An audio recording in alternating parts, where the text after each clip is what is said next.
Huh? Yeah, he is. Now look at. I put him on it yesterday.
You have a right not to testify against yourself. No one can make you say anything. You have a right to speed trial by jury, right to be represented by counsel at your jury trial.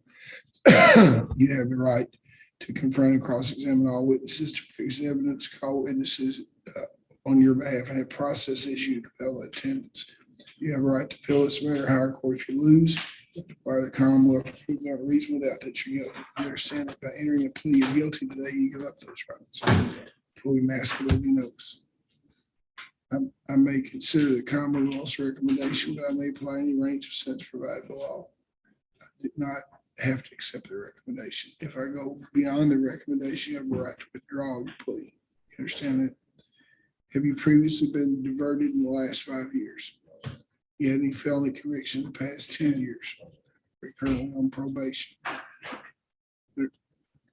Now, do you understand that if you fully complete the diversion agreement, the charge will be dismissed pre-trial diversion? You understand that if you do not fully complete the diversion, you will be brought back before the court, and the court could schedule a sentencing hearing after receiving a pre-sentence investigation report. Can we all step to your left here?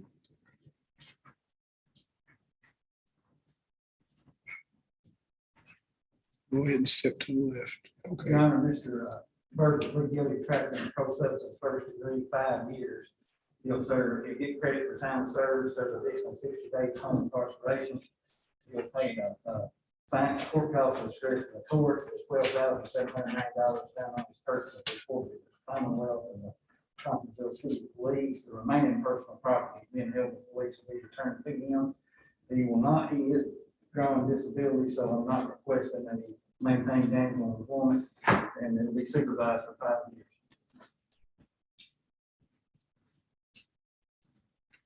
Is that your understanding of what you agreed to?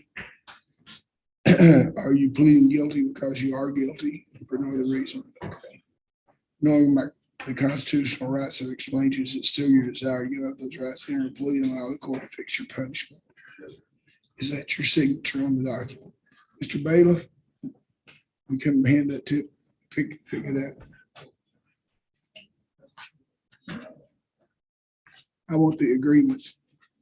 I want the plea agreement.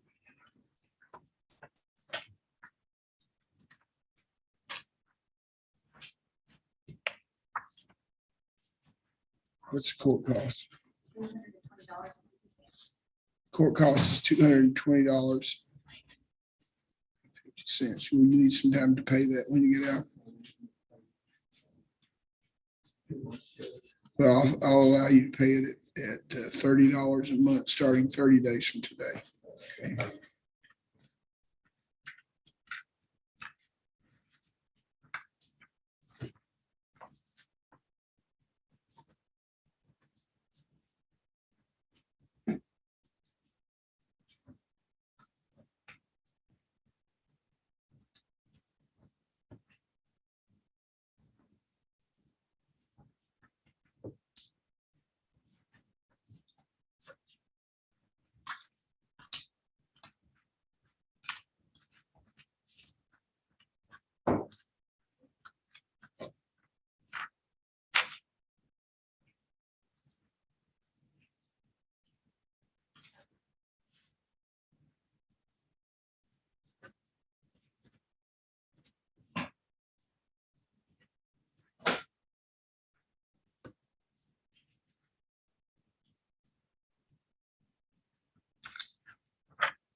Okay, you need to meet with the probation and parole officer. Who's here with probation and parole today? Oh, I didn't see you back there. You need to go over there and give him the information.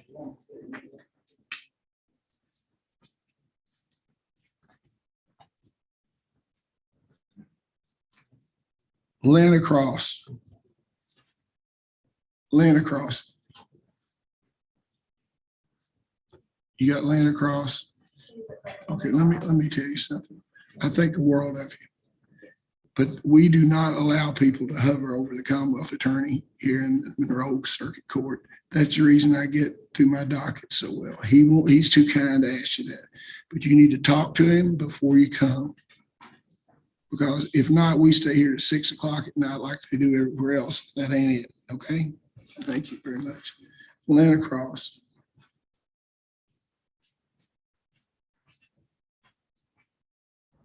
Atlanta Cross. Does anybody know where Atlanta Cross is?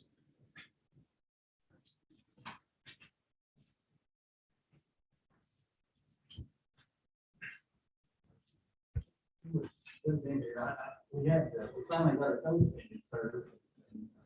Have you heard from Atlanta Cross? I heard from her last month. Have a bench warrant issued, no bond. Chase Dotson. It's an active warrant, Chase Dotson. Brian Dugan.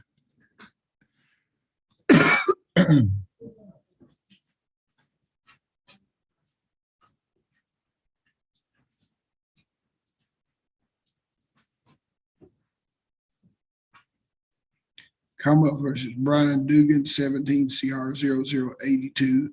We're here on a revocation. Your Honor, we, Commonwealth initially filed a motion to revoke that he had tested positive for marijuana and meth. Met with Mr. Collins, and he's got him enrolled in South Iowa P, and I filed a notice with on the motion. Okay, Mr. Duggan, I don't want to have to send you to the penitentiary.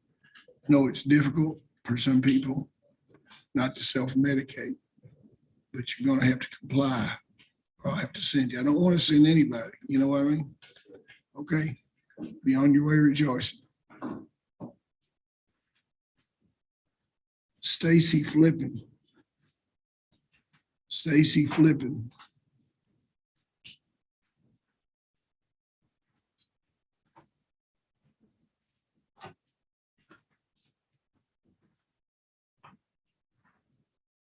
Your Honor, we need Wait just a second. Commonwealth versus Stacy Flippin, 21 CR 0048. Are you Stacy Flippin? Yes, sir. What's your year of birth? 1964. Last four digits of your social security number? Okay. What do we have? We have three. bring him back a little bit. He still just needs to sign the paperwork. We just have to, sign it. Look, he's happy with all that. He's got the person. Physically touch the paperwork.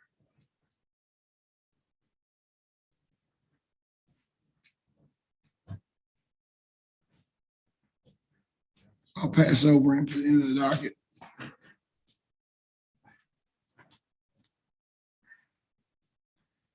Keith Gross. Keith Gross.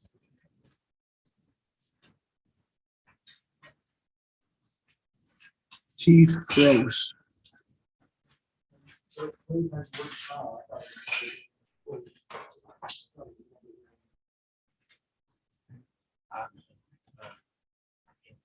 been month at least since I've been. Bench warrant. Janice Howard.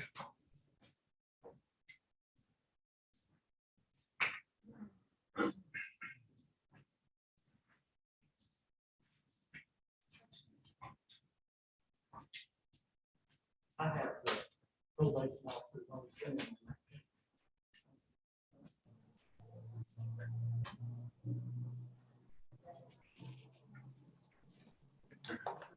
Is it Ms. Coates? Yes. She's on here. Commonwealth Kentucky versus Janice Howard, 18 CR 00194 and 18 CR 00184. Are you Janice Howard?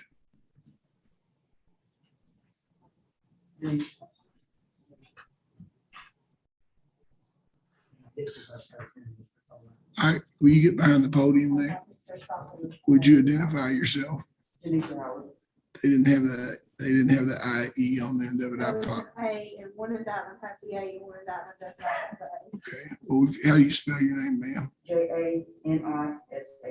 Okay. They didn't have it on here. So without objection, we'll amend the indictment to show your name correctly. Okay. What do you have, Mr. Stark? I've had this, Ms. Howard's got a 5-year. We don't have this TV over here turned on.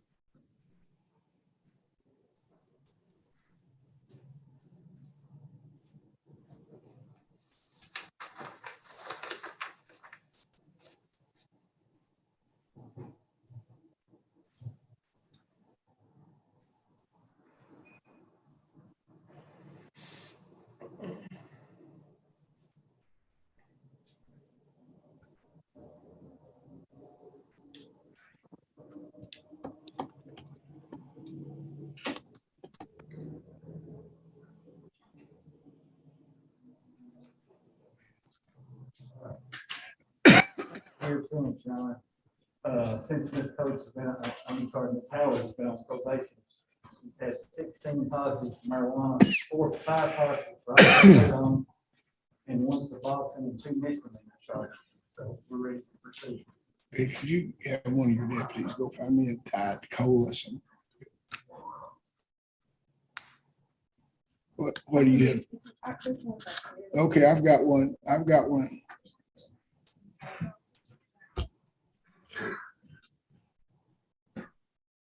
Yes, sir.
Okay, Mr. Stockton, I'm gonna have, will the PCDC Court 3 turn your camera off? Thank you. We'll call you in a few minutes. Can you see if that'll sit down? There's a shelf down there in front of this, isn't there? Yeah.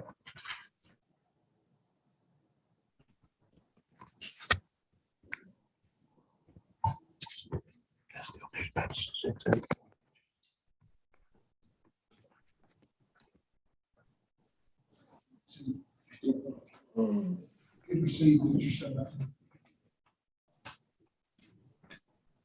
Mr. Stockton, Yes, Your Honor. good to see you. Oh. Okay, I call Miss Coates as my witness, Your Honor. Will you raise your right hand, please? Swear the testimony that is the truth, the whole truth, and nothing but the truth. Yes, sir. State your full name with whom you're employed and what capacity. Chastity Coates, Department of Corrections, Division of Probation and Parole. Miss Coates, have you been supervising Janisha Howard? Yes, sir. And did that begin around March of 2019? It began for probation and parole then. I began supervising her August the 25th of 2021. Okay. Have you got records concerning her probation parole even when it began? Yes, sir. Now, has Miss Howard, has she worked during any of this time that she's been supervised? Maintained gainful employment? We have no proof or documents showing that she's been employed. I've discussed that with her. Okay. You've attempted to get her to make efforts to obtain employment? We've discussed why she has not. Yes, sir. Okay. Now, has she violated the terms and conditions of her probation as regards controlled substances or marijuana? Yes, sir. And how many times has she violated that by using those substances? Prior to when Officer Collins supervised her from April the 17th of 2019 to July the 14th of 2021, he submitted 7 violation reports, positive for marijuana, and some of them were positive for other substances. And then since I've supervised her, I've submitted 2 violation reports, positive for marijuana. Okay. And has she, is either Mr. Collins or yourself, have you tried to get her to go to treatment? Yes, sir. And has she completed treatment? She did complete SAP ILP with Officer Collins, March the 4th of 2021. And then I referred her back to our social service clinician after she kept testing positive. And because, this is marijuana positive uses and admissions, the social service clinician last looked at her case on February the 1st, 2022, and stated that she still needed to be in her outpatient counseling, and that more than anything, they felt this was a compliance issue, and did not recommend any increase in treatment, just still to continue the outpatient. Okay. Has she recently been arrested on any misdemeanors in Monroe County?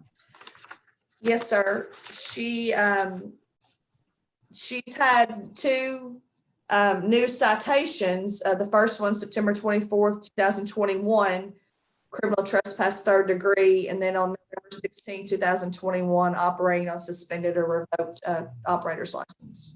Yeah. You mentioned a while ago that you discussed her lack of employment. What's the basis for her lack of employment? We have discussed it, and recently this week, she stated she's never held a Kentucky driver's license, and that she wishes to get her permit and her license. And she reported that at that time, then she had several jobs lined up on her own. Question, and we didn't receive any notice whether they were going to bring up that she's not employed.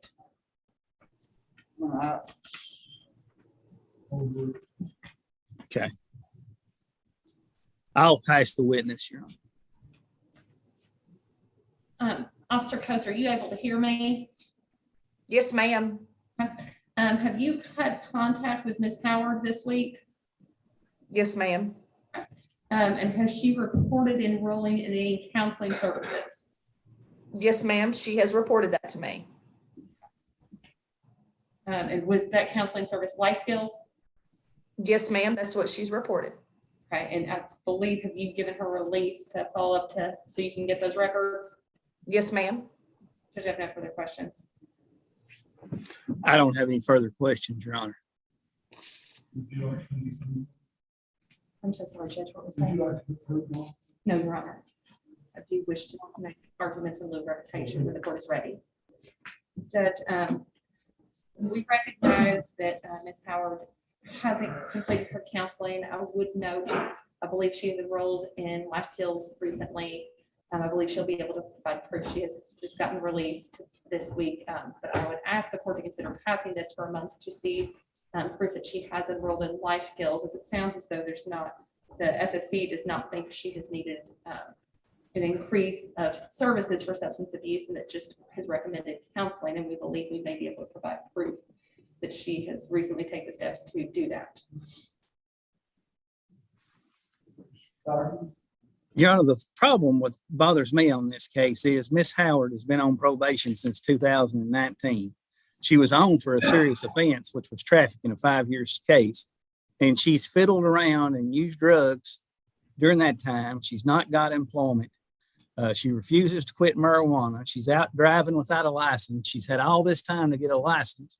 And I mean, if not now, when? When is she going to wake up and join society and be a good citizen?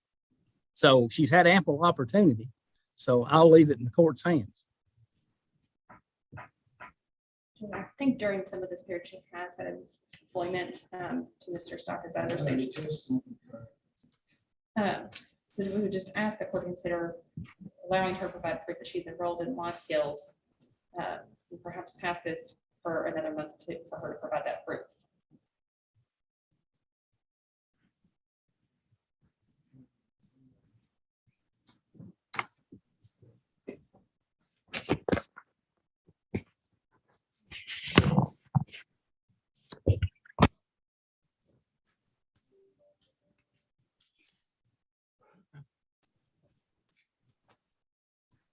Mr. Stockton, Yes, how much time does she have on the shelf?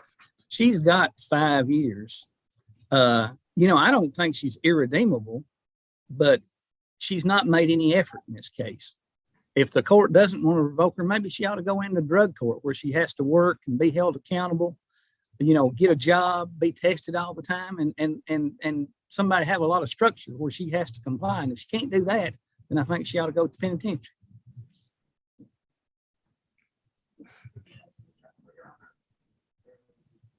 Okay.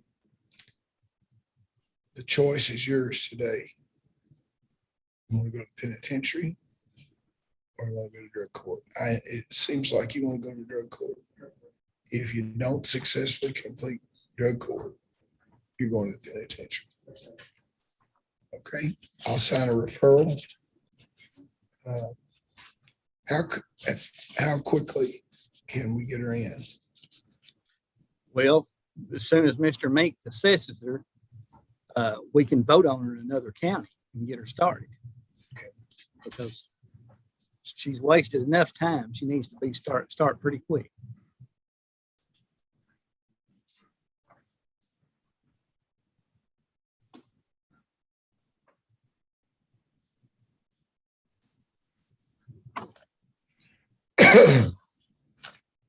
I want you under a curfew. Put up over your nose. I want you under a curfew. I want you to waive your rights to have your home searched. And I'm going to order random drug tests. That's because I don't want to send you to jail. Maybe get you exposed in jail or something. Okay. Don't spit on the sidewalk. Don't jaywalk, or you wait in jail. So they will come and evaluate you. I'll sign a referral order today. Okay. And I understand. Okay. Thank you.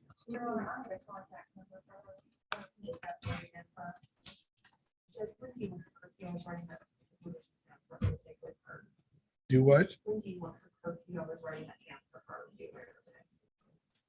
24 hours a day.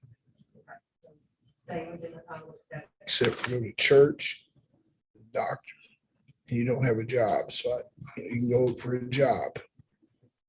But if you look for a job, you need to call pretrial. Probation and parole officer.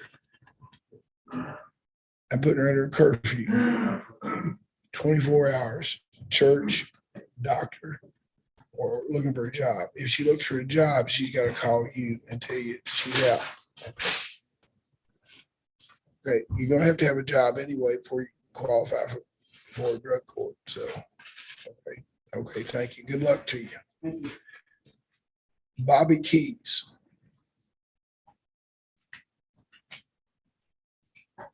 Bobby Keys.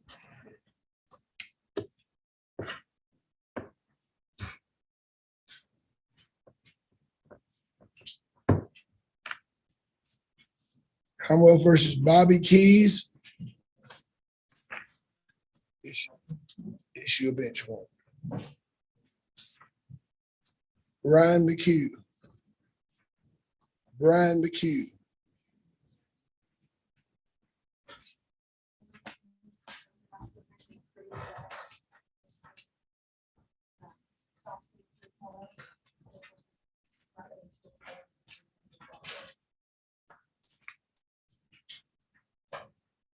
Who's this on? Brian McHugh?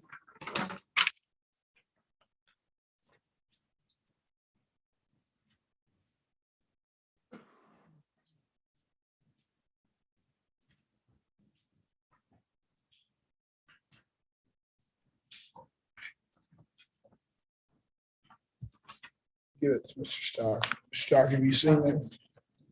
It doesn't say he has COVID. To call over the doctor's office. Somebody in your office, call the doctor's office. The detective call there, see if he's got COVID. Everybody's got symptoms of COVID.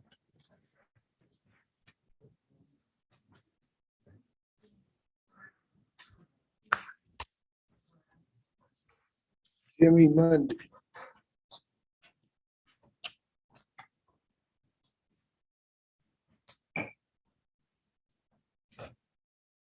Commonwealth versus Jimmy Mundy, 21 CR 00100. Are you Jimmy Mundy? Yes, sir. Okay. Your year of birth, sir, 9569, and last four digits of social security. 3523. What do you have, Mr. Stockton? I don't have anything, it was put on for a hardship license.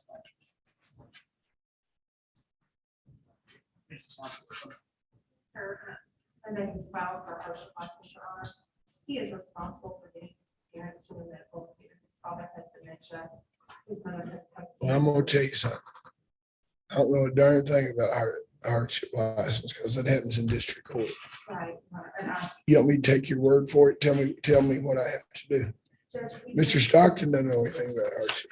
He gives him the limited availability to drive to doctor's appointments, and for work, including the transport. of his parents. He also has peer support meetings he goes to for addiction. That you have the ability to give him the limited availability to drive simply to those places. Do either one, do you do district court? And there's a form we can get from the clerk's office where you can limit where people have to go. How many DUIs has he had? This is my third one, sir. I've never had flight one before. This is my first one in over 12 years. What do you say, Mr. Stockton? Out of one of those different circumstances.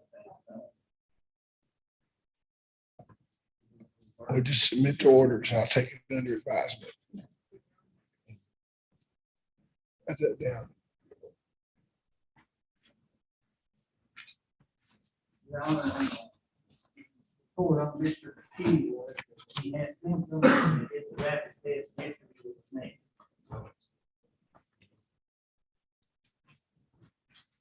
You need to call your client, tell him to come up here.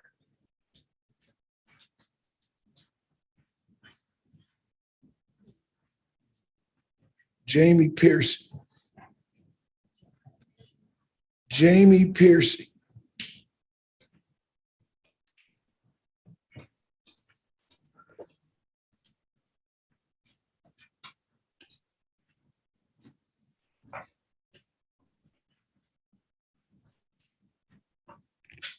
Are you Jamie Piercy? What's your year of birth? 14, 1987, Last four digits for your social security number. 9156. You're on a revocation. Well, this is a 5-year sentence on flagrant non-support. Mr. Piercy, as of when this report was submitted on January 14th, of $11,653.19. His monthly support obligation is $306.50. He made a payment of December 15th, $3.68, and August 27th, $23.99. $23.99. $23.99 and $3.68 in December. That's all I have. Yeah, they make a payment. How do you eat? Well, I know it's been rough. It's rough on your children too. I've got two at home. You work? Went for- yesterday, you know. I didn't ask you if you went for No, interview. no, I've been working. I can go to school, Chapter. You have anything to say? Yes, Your Honor. On Monday, he tells me he gave a $750 to the child support. How much? They will have to verify. How much? 750. Where'd you get the $750? It was checked. I had got. We live in a wonderful world where the federal government sends money down to people who are too sorry to pay their child support to keep them out of jail. Now, that's what we're talking. That's what we're talking about. I don't care what you've been doing. I don't care what you've been doing. I don't care about what you haven't been doing. You're in the custody of the jailer. You're revoked. Vote.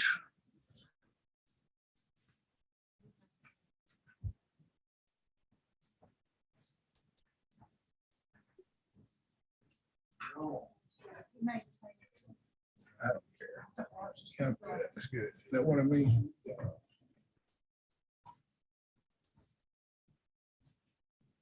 Who's next on the docket?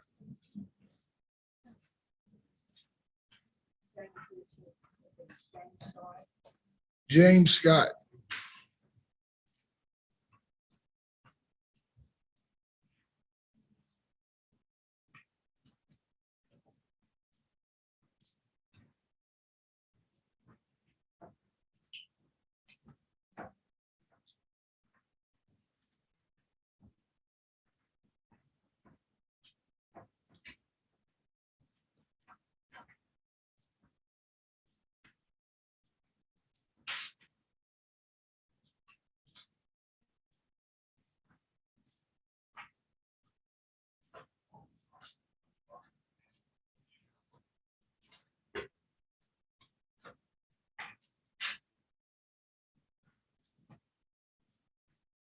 Commonwealth Kentucky versus James Scott. Are you James Scott? Does this podium go down? This one does. Which one does? Come on, come on. What's your year of birth? What's your year of birth?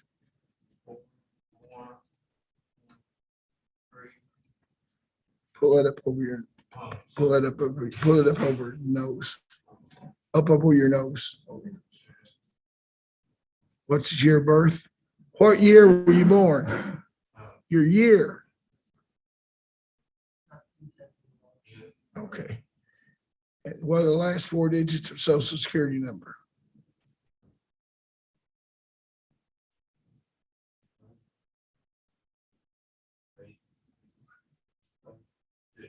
Okay. John, I guess COVID been and I finally got served. He's supposed to enter a plea today and the enter a plea. Okay, we'll set this gentleman to come back to court on March the 23rd. He can go for now. He'll be back in court on March 23rd, okay?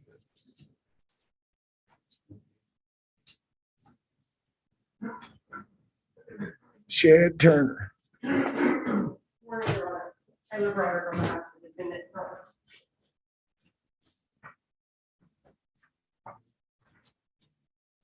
Cromwell versus Chad Turner, 21 CR 0130. Are you Chad Turner? Yes, sir. What's your year of birth? Your year of birth. Okay. What are the last four digits of your social security number? Okay, what do we have here? Okay.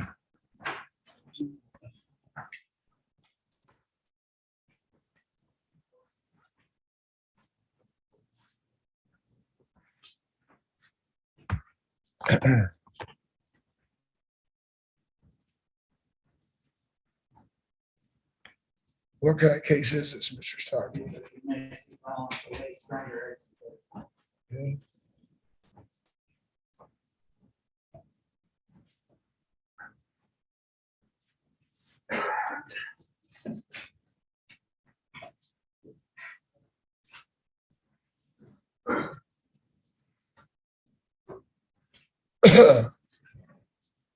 What about on March 2nd?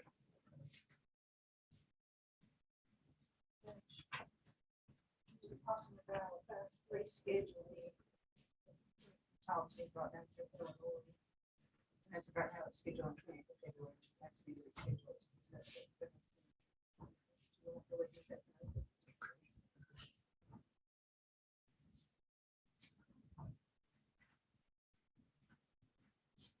There's a Clinton County trial on the 29th. That, Your Honor, Maintenance Court, Mr. Broderick will be trying this case. I will be the second chair, Your Honor. He is scheduled to be in trial more in Circuit Court 1. And it's my understanding that case is going, Your Honor. probably be easier with his schedule for you to give me a date. Yes, Your Honor, and certainly I appreciate the Go ahead, give me patience a in that date. regard. Give me a date.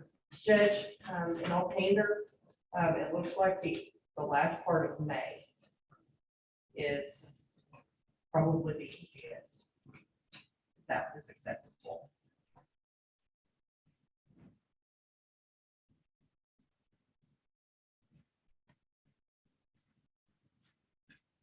What about May the 24th? Yes, sir.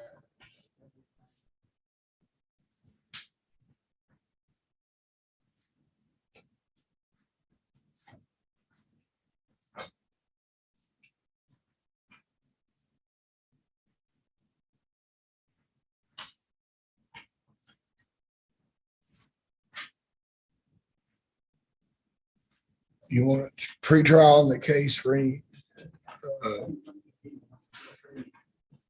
Your Honor, at this juncture, I don't believe it's Okay, necessary. okay, we'll see you then. I'd Thank like to you, Judge. address one matter, Your Honor. I almost filed a motion to vote the bond in this case, Okay, but I thought a warning might be better. Evidently, according to the victim and the victim's family, Mr. Turner's been driving out of the house everything. He's followed her home, I think, one occasion from the dollar store. It would be her word against his. There was an answering machine where he allegedly left some messages, and I was gonna file it, and it said they threw that away, so I don't know if it's true or not. But I think a word of warning is sufficient. He needs to leave her alone and stay out of her neighborhood, otherwise I'm gonna be back and forth before me. do you understand that, sir? I don't want you to say anything. I'm just asking you. Do you understand that? Do you think we're playing? Okay, thank you. Thank you, Judge Williams. I have no further business. Have a nice day. Michelle Vickery.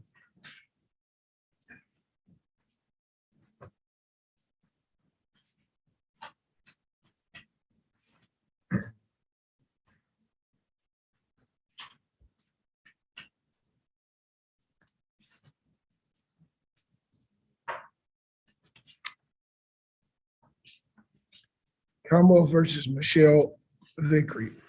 Get behind the podium. Are you Michelle Vickery? Yes. 19 CR 0078. What do we have here? The public defendant Stephen Reed pleaded guilty in this case, and part of that agreement was to dismiss this case.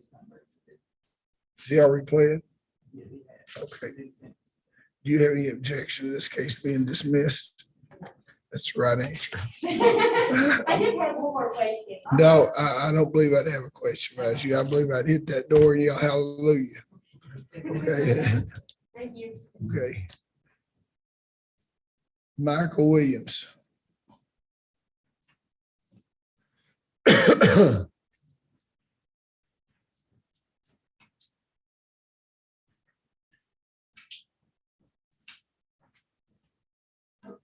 Commonwealth versus Michael Williams, 21 CR 0013. Just, we don't yet have a resolution on this. He has a pending matter in Tennessee that's scheduled for a trial, I think, within, or it should be going to trial in the next 2 or 3 months. What's his charge? This is a sexual abuse case, and this is a factual pattern is basically that Mr. Williams was in Monroe County with his stepdaughter. There was improper acts occurred, but the majority of these acts occurred in Tennessee. So if you want to pass this a couple of months, I'd like to see what Tennessee does. That's a more serious charge that are down there. But it's not dealt with to my satisfaction. I don't always have a trial like this.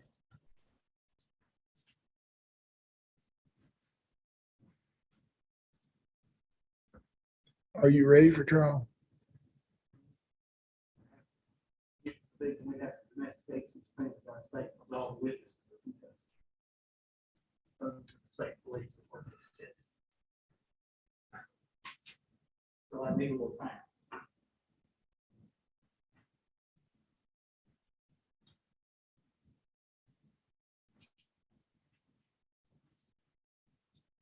You appear back here in Monroe Circuit Court on June the 16th. Then you can announce whether you desire to prosecute. It's not resolved, but then we'll have a quick call. June 16th, be back.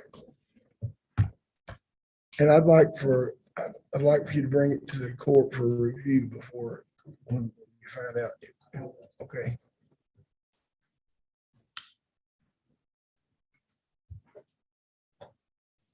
David Wood. David Wood. Issue eventual.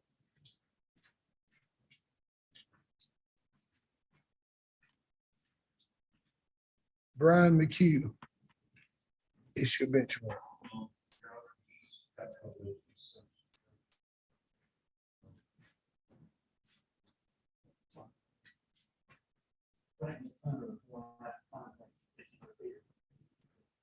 No,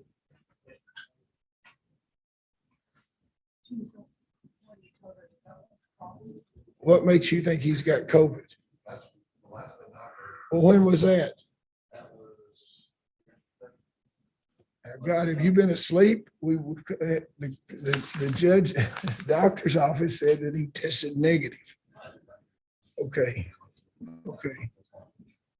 He's your bench warmer. Okay, which correctional institution are we ready for? Probably not. Pike County, are you on there?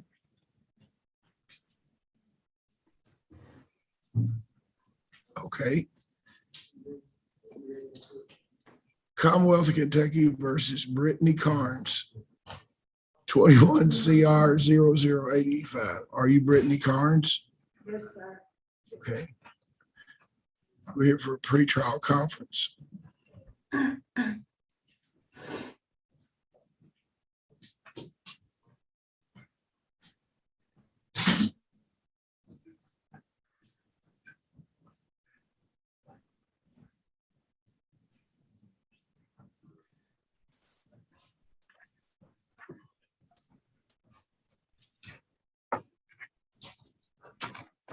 Will you see if he's already set up back there with his computer?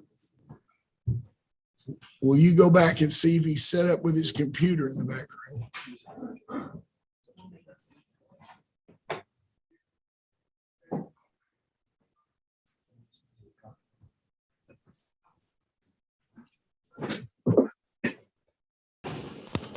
Was that buggy, Amber?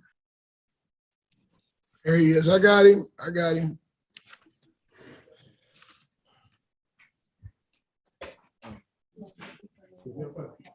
You got your computer set up?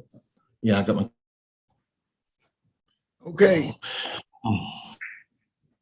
Okay, Mr. Stockton, what do you have going on here with Ms. Carnes? Your Honor, we got the restitution order entered, I think probably about 10 days ago. So I need to know if Ms. Carnes is going to pay the restitution in this matter, or grandmother, if I need to go ahead and get a trial date. The intent is to go ahead and pay that restitution.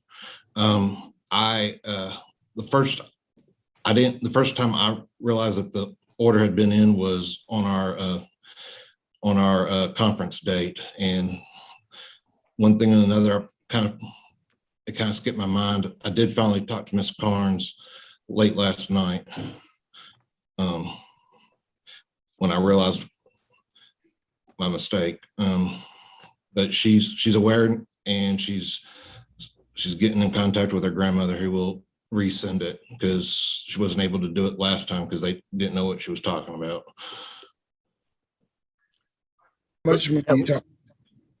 Let's have one more pre-trial, Your Honor. She's in custody anyway, and if it's not paid by the next motion day, we'll get a trial date. March the 23rd. And if we can do her on the negotiation day too, that way I'll know if it's been paid. An order on that, Jim. Thank you for your cooperation, Pike County. You may be excused. Hardin County. And I sent the Zoom link. I got an email bounce back saying that the Zoom coordinator was out of the office this week. I don't expect it. Make sure it's a revocation. Make sure we have a hold. We'll schedule it for March the 23rd, and I want a transportation order. Do a transportation. We'll go up and get Dallas Bowles. Barron County Jail.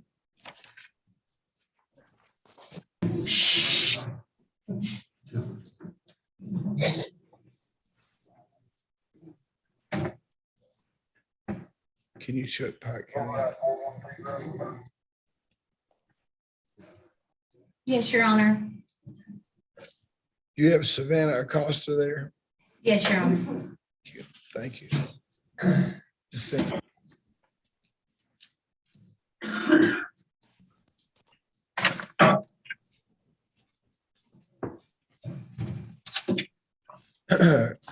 Commonwealth of Kentucky versus Savannah Acosta, 20 CR 00033. Are you Savannah Acosta? Yes, What's your year of birth? 1987, And last four digits of your social security number? 2299. You're here today for sentencing. Do you understand that? Yes, You had an opportunity to look at the pre-sentence investigation report done by probation parole. yes, Is it substantially correct? yes, The pretrial diversion was voided on January 20th, 2022. So you are sentenced to 5 years and a continued obligation to pay your restitution. Is that correct, Mr. Stockton? Yes, Your Honor. Okay, thank you very much. Yeah.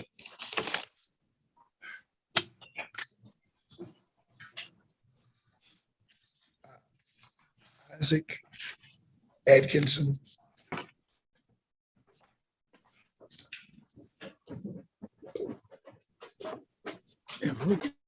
Are you Isaac Atkinson? Yes, sir. What are the last four digits of your social security number? I think it's like 4211, And what's your year of birth? 2003. Here for a pretrial conference. What do you have, Mr. Stockton? Your Honor, defense counsel wanted to review the jail calls in this case, and I think, did you submit the agreed order, Mr. Austin, for us to get those? I believe I did submit it. I believe I submitted it either yesterday or the day before. So we need to get those. We can have one more pretrial in this case. I want to know where that order is. Okay. Where did you submit it? Where did you submit it? I might have done it on CourtNet instead of sending it. I don't know what you might have done. All right. I will resubmit it directly to you and Megan. So you haven't submitted it yet. I submitted it to CourtNet. I just checked, but I forgot that's not typically how we do it here. Okay. You want to schedule this for a pretrial on March the 23rd? That'd be fine, Your Honor. March the 23rd. Could I say something, Your Honor? I would recommend you don't. Could you please help me get my bond lowered? My grandma got 4,000 right now, and she says she's trying to get more, and she's sick. I'm trying to see her to help take care of her. So, like, she was wondering if we could somehow try to get my bond lowered so I could try to help her while she's sick.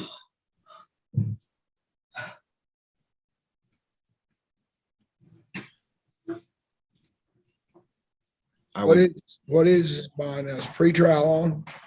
Yes, Your Honor. His bond on this case is set at 25,000 cash. And what are the reasons for that? He alleged, oh, I'm sorry. Go ahead. We didn't mean to interrupt.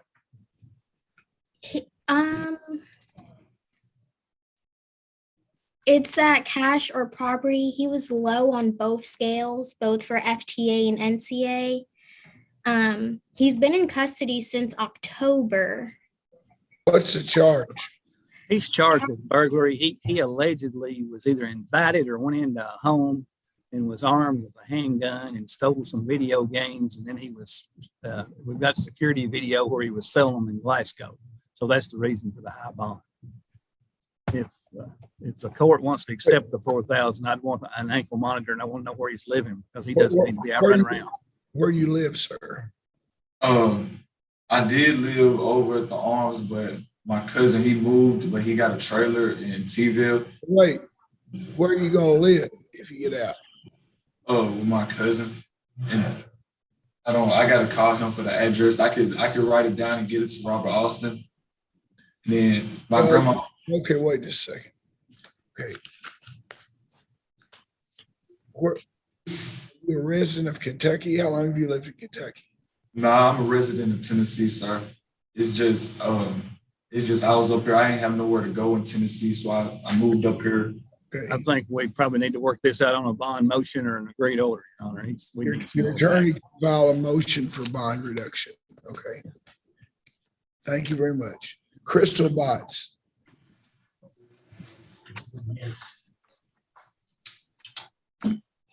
Are you Crystal Bites? Yes, sir. For the last 4 digits of your social security number? 6863, What's your year of birth? 1977. This is 21 CR 0086. Mr. Stockton, what do we have? Your Honor, in the case at hand, we have a plea agreement. But the problem is, after that, she had a new case on an alleged burglary where there's some restitution owed that's going to the grand jury today. I'd like to meet with Mr. Austin on the 11th on this. I will furnish him discovery in advance on the new case. I think my staff tells me we've already sent him discovery on the new case. I would like to meet on the 11th and see if we can wrap both cases up. March the 11th for negotiation and March 23rd. Next appearance. Okay. Thank you Your very much. Honor. I was going to ask if we could get her bond reinstated, and put her on an ankle monitor pending resolution of the cases. Do you have any reason to do that? With she has told me several medical issues that she is suffering from, and including an inflamed knee, which has gotten much worse. You need to file a motion then with proof attached. And if the Commonwealth agrees to it, I'll sign it over. I don't want to be suffering from the same medical issues. It looks like she did about a 440 getting back to the camera. So, I mean, I know she's fleet of foot anyway. Okay, next. Jonathan Bridges.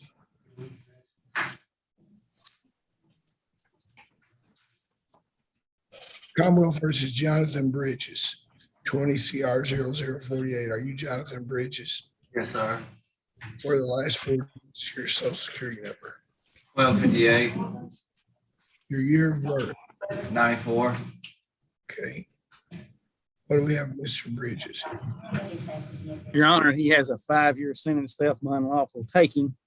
He was placed in drug court on around June the 17th of 21 in lieu of revocation. And then he was terminated from drug court because he absconded. So I'm asking for revocation. You want to stipulate on this? Mr. Austin? No, Your Honor.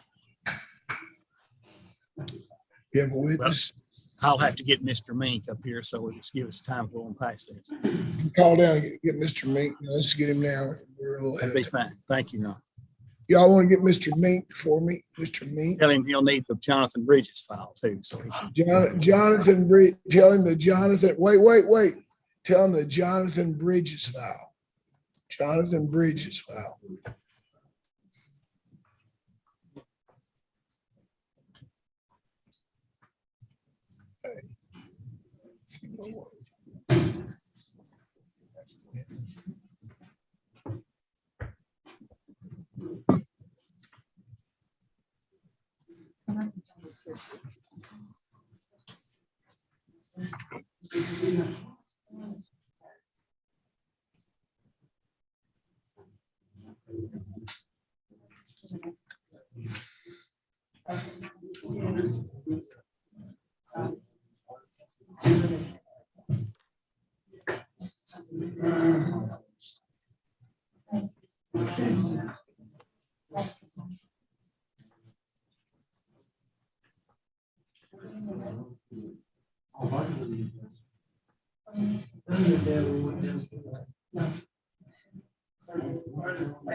I got 2 females ready to go back.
So 517.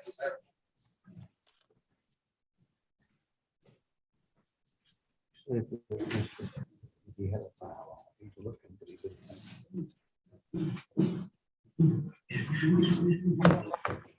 Mr. Stockton,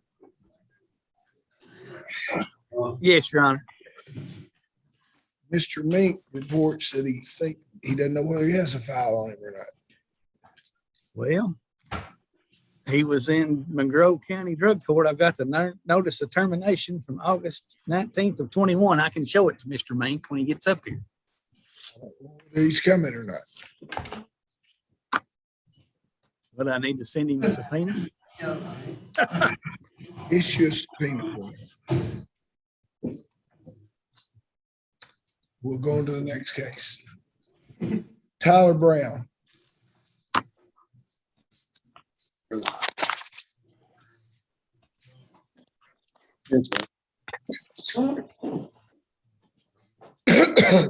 Commonwealth versus Tyler Brown. 21 CR 047 and 21 CR 00114.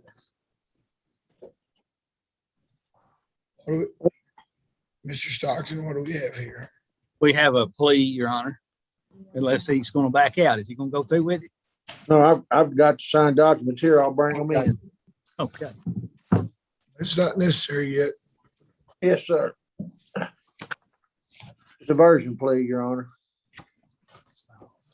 Where you go? Are you Tyler Brown? Yes, Your Honor. What's your year of birth? 2001, Last four digits of your social security number. 2961. The motion has been tendered. It says you wish to enter guilty plea. Is that correct? Yes, sir. Are you currently under the influence of drugs or alcohol? No, sir. Are you the same person named in these two indictments? Yes, sir. Have you had plenty of time to discuss this matter with your attorney, and are you satisfied with his advice? Yes, sir. Have you reviewed all the evidence the Commonwealth has against you, and you feel like you're fully informed of your case? Yes, sir. Before I can accept a plea, I need to know that you understand your rights under the Kentucky and United States Constitutions. You have a right not to testify against yourself. No one can make you say anything. You have a right to speedy trial by jury, right to be represented by counsel at your jury trial. Your right to confront and cross-examine all witnesses called to testify against you. The right to produce evidence, the right to call witnesses in your favor, and the right to appeal this matter to a higher court if you lose. You have a right to require the Commonwealth prove beyond a reasonable doubt that you're guilty charge against you. You understand that by entering a guilty plea today, you give up all those rights. I may consider the Commonwealth's recommendation, but I may apply any range of sentence allowed by law. I do not have to accept the recommendation. In the event that I do not accept the recommendation, decide to impose a harsher sentence, you have a right to withdraw your plea of guilty and proceed to trial. Do you understand that? Yes, sir. You understand that you can fully complete the pretrial diversion, the charges will be dismissed, pretrial diverted. Yes, sir. You understand if you don't completely fit pretrial diversion, it's revoked, you come back in front of the court, and I will sentence you to be a convicted felon. Yes, sir. In the future. Now, have you been pretrial diverted the last 5 years? No, sir. Have you had a felony conviction in the last 10 years? No, sir. Are you on probation now? No, sir. Okay. Are you pleading guilty because you are guilty? Yes, sir. Okay, is that your signature on the document there? Hold the signature up, Mr. Bell, to the camera. Yes, sir. That's your signature on there. Yes, sir. Is it, Mr. Bell, is there any reason why this gentleman why this plea should not be entered? No, Your Honor. Okay, well, I accept the plea, the pretrial diversion, sign the documents. And is there going to be drug court or anything? I guess you need to go over the recommendation, Mr. Stockton. Yes, Your Honor.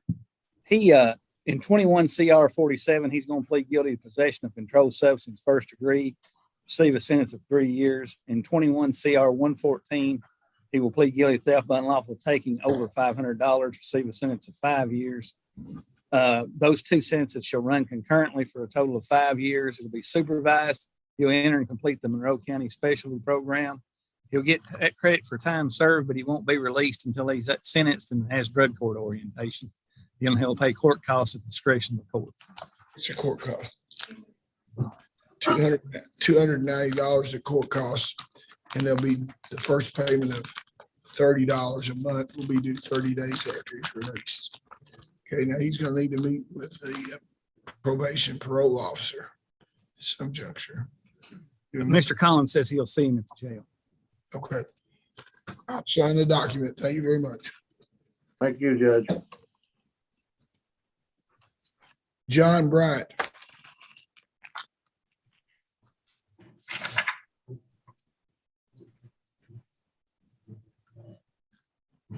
Are you John Bright? Yes, sir. Mr. Bright, what's your year of birth? 1981, 4 digits of social security number. 9773. Mr. Stockton, what do you have? Your Honor, we indicted before we had the lab report in this case that it was field tested for meth. The lab report came back that it was no controlled substance. So the Commonwealth's moving to dismiss the possession of a controlled substance first degree and remand the possession of marijuana and possession of drug paraphernalia back to district court. You're not accusing this man of trying to sell some fake dope to somebody, are you? Well, that's what the report. I don't, that's much more serious than pleading guilty, I would think, but we'll let him deal with that another day. He can deal with that out in the public. We'll dismiss this case, remand the misdemeanor down. What's the bond in the case? 15,000 with an ankle monitor. Pre-trial? Your Honor, I'm showing that he has a no bond in this case. Why is that?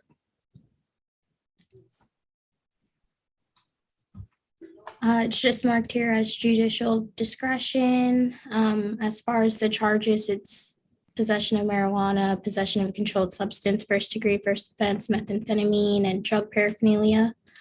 I'm not exactly too sure why it's had a no Mr. bond. Bryant, where are you from, Mr. Bryant? I'm from Tompkinsville. Okay. You live here now? Yes, sir. I believe it might have been because he was previously serving another sentence. Yeah, I'm being held on a PV, but I served that out in 10 days. On December 9th of 2021, you found that he had not been in compliance with his pretrial monitoring and found that he had violated the terms and conditions of his bond, revoked his bond, and he was taken into custody. Pretrial was set for January 20th. Is pre-trial hear that? Yes, Your Honor. Why don't y'all know that? I have it here marked down as a regular FTA instead of a violation of condition. You didn't mention that a few minutes ago.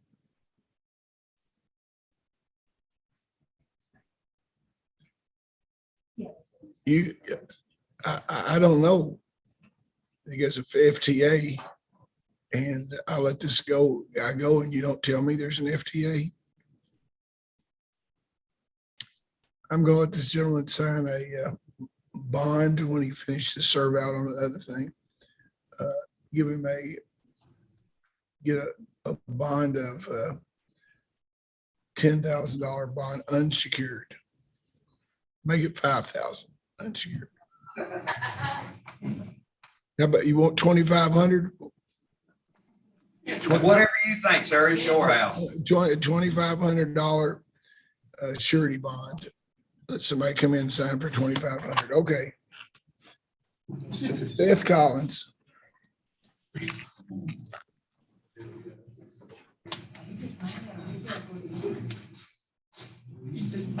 Commonwealth versus Seth Collins. 20 CR 0080 and 18 CR 00203. At a pretrial conference on 20 CR 0088 and a revocation on 18 CR 0023. What do you got, Mr. Stockton? Your Honor, he has a revocation in the 18 case, and I was going to withdraw my motion. He was going to enter a plea in 20 CR 80, But as part of that plea is he was to go into the Monroe County Specialty Court program. But Mr. Austin informed me a day or two ago that he lives in Tennessee, but he still wants to go into the specialty court program. So I'd have to have him assessed by Mr. Mink and see if he's eligible or not before we can carry out the agreement. If he still wants to pursue that. How much time does he have on the shelf? He's got an 18.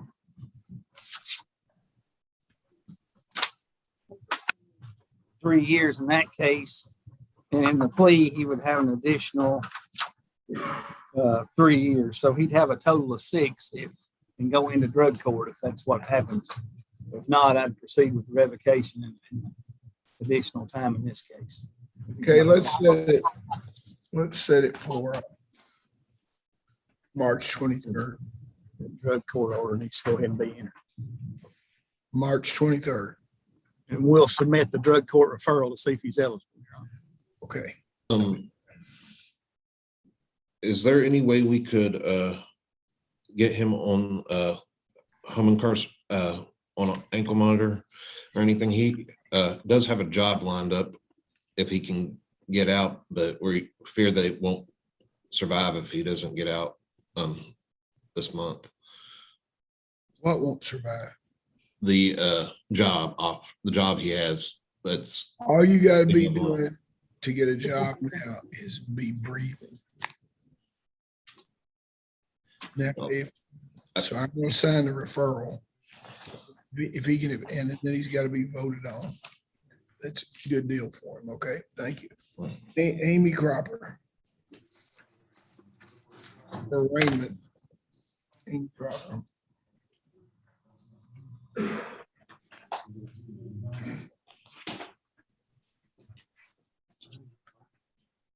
Um,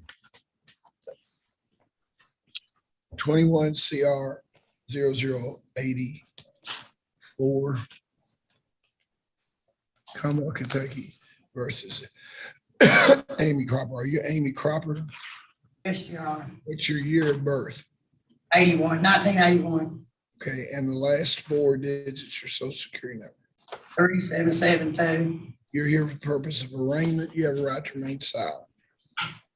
Burglary, the Monroe County Grand Jury's charged you with burglary in 3rd degree, possession of a handgun by a convicted felon, criminal mischief 3rd degree, and PFO on the burglary 3. You understand those charges? Yeah, I understand. Okay. You're not listed as having an attorney. Do you want to be represented by the public defender's office? Judge, I'm entering an appearance on this.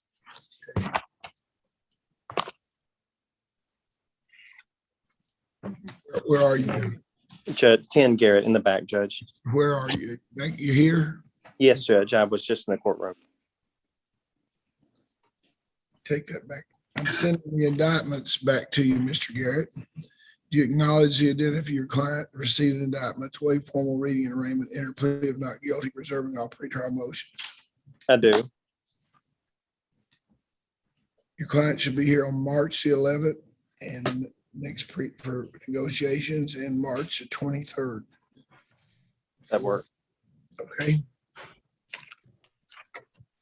About the bond. Yeah, Go ahead. Judge, currently I think her bond is $50,000. Would the court be willing to lower that to even a 10% bond? Do you know anything about the case? I know what the allegations are, but I've not received the discovery in the case. Well, I had her in NCIC since August of last year trying to find her, so I'd want a substantial bond. You can file a motion. You can file a motion. Sure. James Farber.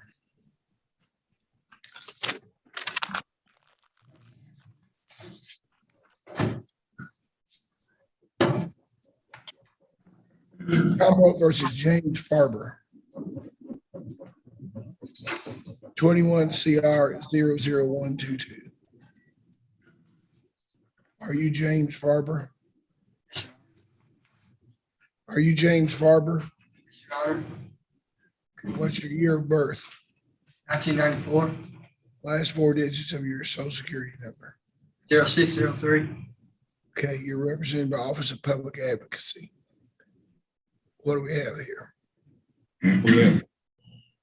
We have a signed plea agreement. Is it a pre-trial diversion or a felony?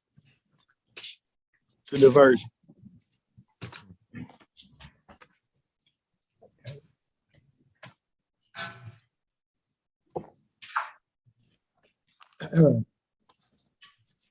Mr. Farber, a motion has been tendered here that says that you wish to enter a plea today. Is that correct? Yes, Your Honor. Are you currently under the influence of drugs or alcohol? No, Your Honor. Is this plea freely and voluntarily given? Yes, Your Honor. Are you the same person named in the indictment number 21 CR 00122? Yes, Your Honor. Have you discussed these charges with your attorney and are you satisfied with his advice? Yes, Your Honor.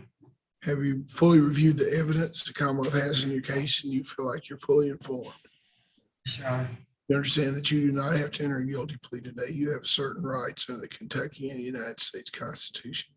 Before I can accept a plea, I need to know that you understand those rights. You have the right not to testify against yourself. No one can make you say anything. You have a right to speed trial by jury, right to be represented by counsel at your jury trial. Right to cross-examine all witnesses, call, testify against you, right to produce evidence, right to call witnesses in your own behalf, the right to appeal this matter to higher court. If you lose, and the right to require the Commonwealth proves on a reasonable doubt that you are guilty. By entering a guilty plea here today, you give up those rights. Now, I may apply any range of sentence provided by law. I don't have to accept the recommendation. In the event that I do not accept the recommendation that you've agreed to and decide to impose a harsher sentence, you have the right to withdraw your plea and proceed to trial. You understand that? Sure. Have you been pretrial diverted in the last 5 years? Okay. Do you have any felony convictions in the last 10 years? Are you currently on probation? No. You understand if you successfully complete pretrial diversion, that your case will be dismissed pretrial diversion. Do you understand that?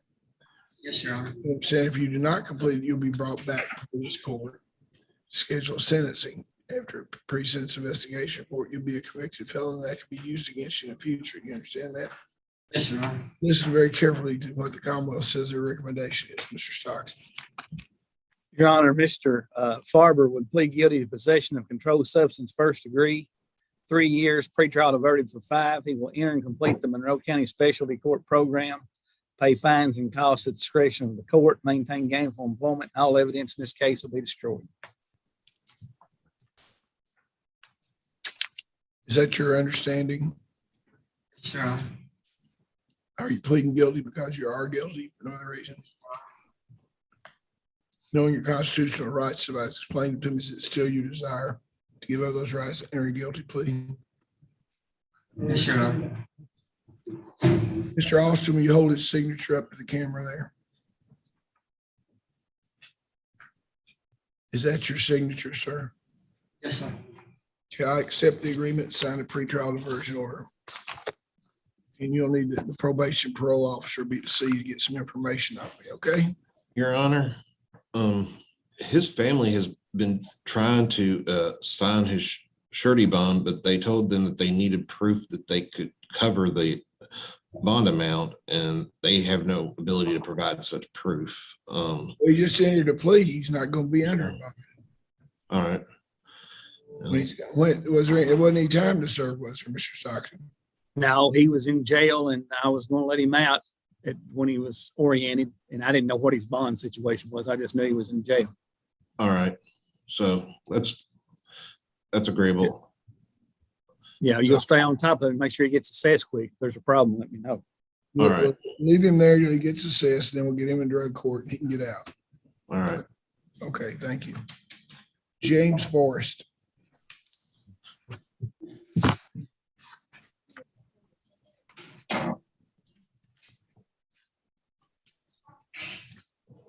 The co-defendant Joanne Tooley.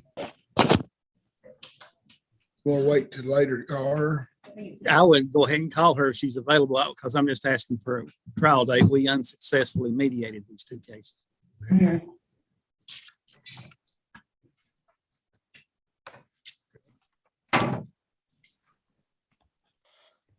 And Your Honor, it is a murder case and we've got one murder case set in April. I would ask if we could go out to at least June if we could.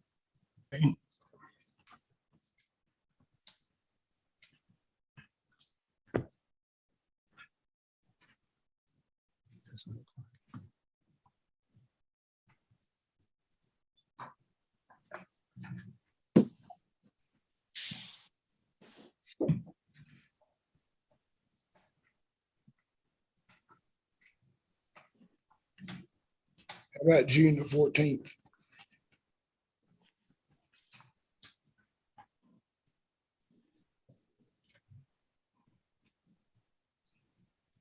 Judge, that date might work. I would advise the court that I am going to file the KCPC evaluation for them. I've not tendered that to the court, but I will. I don't know if it'll be back by then or not. Could we maybe go to August or September? No. Well, there's no date setting a trial date if she's going to ask for evaluation. Why, Right on both of them. wait a second. Why are you asking for an evaluation? Judge, having met with Miss Tooley, she has expressed to me some Well, here's the issue. deal about it is they're not represented by the public defender's office.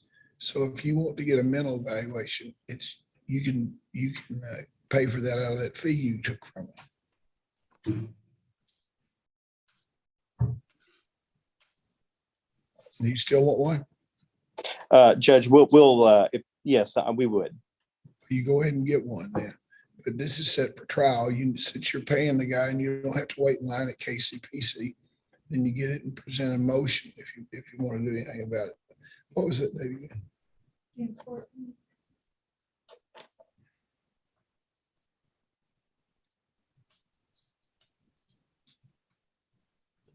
What was the trial date? I couldn't hear it. June the 14th. Okay.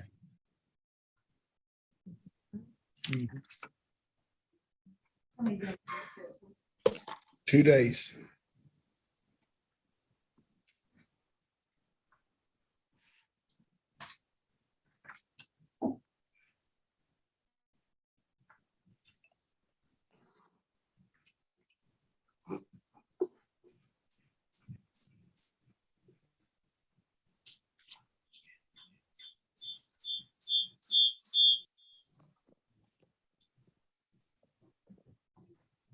Okay, thank you very much. Your Honor. Your Honor. Crystal Hall. I will go for April. We have sat here 25 months. But no trial. We just set your trial date. Yeah, it's nearly a year away. We've been in here for 25 months. Oh, it's June. It's 2 months. 3 months. March, April, May, June, about a little 3.5 months from now.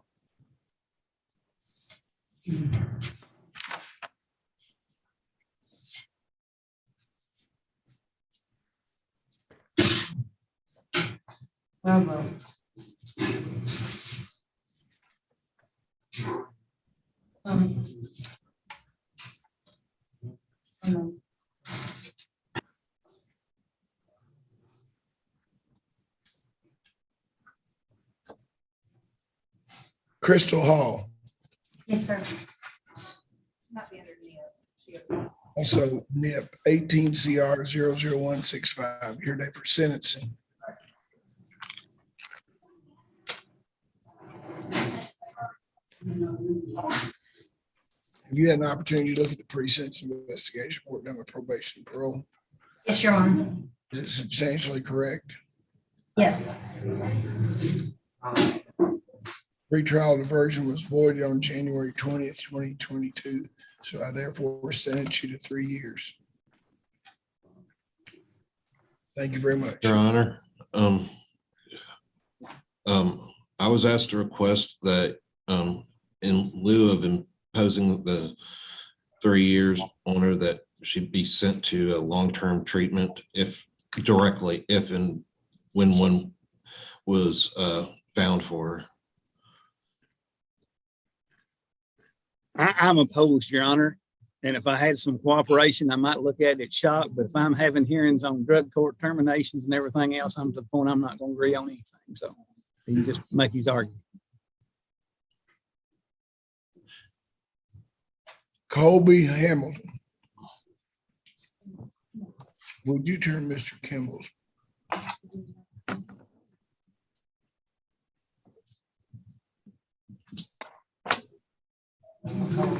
Commonwealth versus Colby Hamilton. 17 CR 00113. Are you Colby Hamilton? Yes, sir. Mr. Bell? Mr. Johnny Bell? I thought Mr. Austin was representing. Yes, sir, Judge. Do you represent Colby Hamilton? No, sir, not that I'm aware of. On the dock? No, it's Mr. Austin. Okay. I was just looking at the docket. Thank you, Judge. Mr. Austin? I do not represent him as far as I know. Okay. This is the case where we're amending the motion. I'm sorry, I got Mr. Damian Hamilton and Colby Hamilton mixed up on their names. This is my motion, Your Honor, on a revocation. We had a lengthy hearing. And we didn't have all the case numbers on the revocation order. And I was moving to amend the order to include all of Mr. Hamilton's cases. That way he can get classified and get this behind him and meet the parole board. Otherwise, there's going to be a bunch of clerical errors on the order. So it would be his benefit to have this amendment done. Yes, So all of them could be taken care of at the same time. That's correct. And this will make him get to the parole board quicker, right? Yeah. Otherwise, corrections is going to be calling, going to say, why wasn't these other cases heard? Of course, yeah, and it all out of the same events. Okay, I'll do that. Thank you.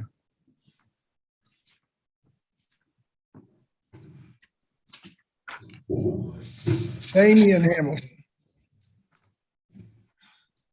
Mr. Austin represents Damian Hamilton. I got my Hamiltons confused. Commonwealth versus Damian Hamilton, 21 CR 00120 here for pretrial conference.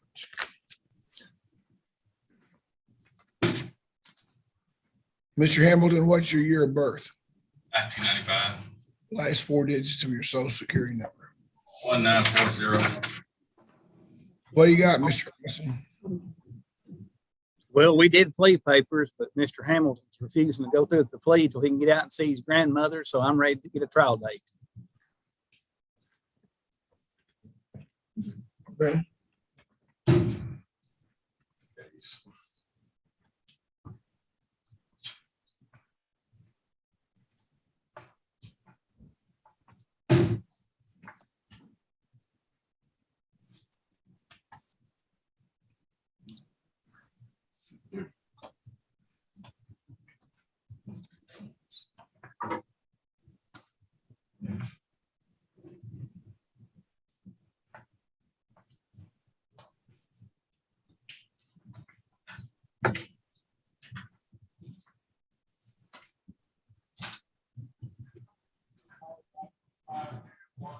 Is the May case going to go over in Clinton County on the 29th of March?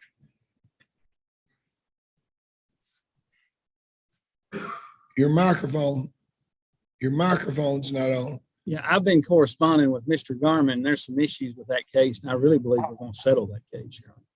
Okay. Let's just set this case on that. Be March the 29th. Yeah. Okay.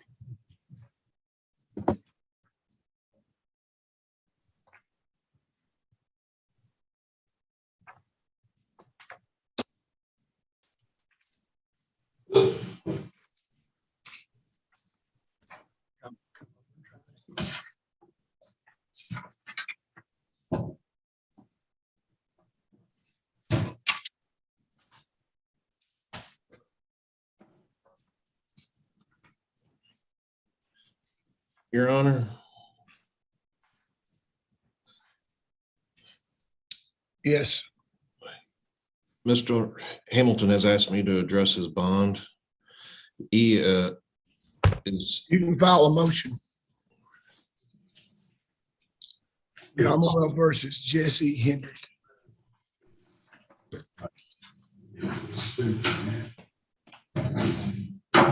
Versus Jesse Hedrick. Are you Jesse Hedrick? Yes, sir. You're here today for sentencing. Do you understand that? Yes, sir. What's your year of birth? 1982, Last four digits of your social security number. 5002. Have you had an opportunity to look at the pre-sentence investigation report done by probation and parole? Yes, sir. Is it substantially correct? Is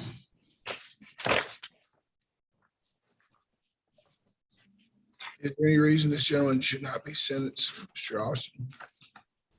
no, Your Honor. On plea of guilty to theft, unlawful taking over 500, he shall receive a sentence of 5 years. Probate, however, with a balance for 5 years supervised. It shall run consecutively to Monroe indictment 18 CR 00162, 20 CR 0032, and Monroe County indictment 21 CR 0121. He should pay restitution in the amount of $150 within 30 days of reinstatement. He shall enter the drug court, get credit for time served, and shall remain on active supervision until all restitution, court costs, and further orders. What's the court cost? $215 is the court cost, sir, and I'll let you pay that $30 a month starting 30 days after your release, okay? Thank you very much. Robert Jones. Your Honor, Mr. Hedrick needs to see Mr. Collins tomorrow or when he's released. He needs to come by and see him. Go straight to the probation and parole office there in Glasgow. In Glasgow, Monroe County, Your Honor, here at the Justice Center. come to the Justice Center as soon as you get out tomorrow, okay? Is he not going to drug court? Oh, he's going into drug court. He's not going to be released tomorrow. Is Mr. Collins going to go see him? No, he'll take care of it now that he realizes he's not being released. He'll see him. Okay, he'll come see you tomorrow, okay? Sir. Robert Jones. Robert Jones. Yes, sir. 21 CR 0014. Commonwealth versus Robert Jones. Mr. Jones, what's your year of birth? 10/29/1996. Last four digits of your social security number. 1377. Mr. Stockton, what do you have here? Your Honor, Mr. Jones was on a motion to revoke on absconding and a failed drug test. I talked to Mr. Collins. He wants to get him assessed and see if he can send him to long-term treatment. And if that's not something Mr. Jones wants to do, we'll proceed with revocation. He is agreeable to that. Okay. Mr. Collins said he'll be getting him a bed ready. Okay, I'll sign it as soon as you get ready. Good luck to you, Mr. Jones. Hope you can turn things around. Yes, sir. Thank you. Zachary Law.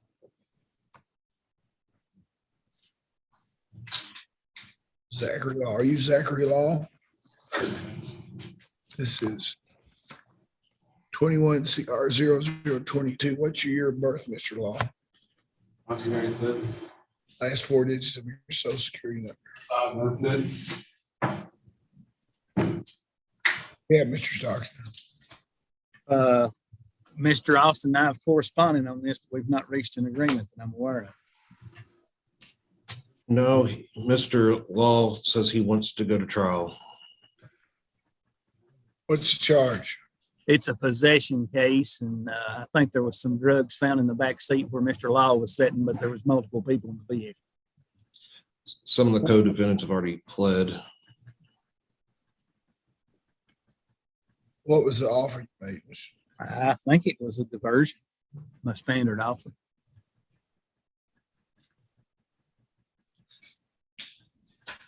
I'm not going to decriminalize methamphetamine possession. The Well, no, legislature can, no one to. They will if you give them time, you know. Yeah, I agree with you.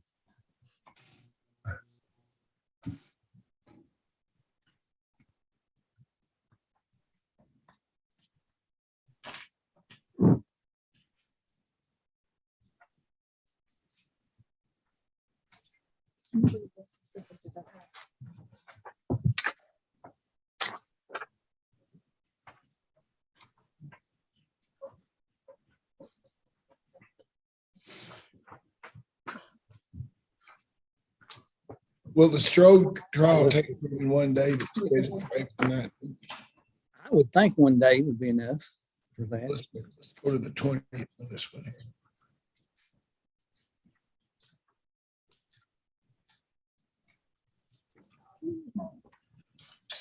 What day would that be? I'm having trouble on the connection.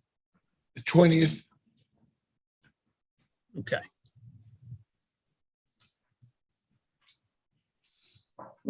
It's after the stroke trial. Is that April?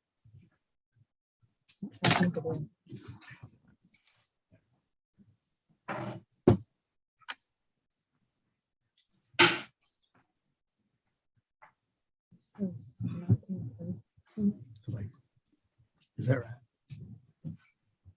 So we have the stroke on the 19th and this on the 20th. Okay. Okay, thank you. John Michael, a master.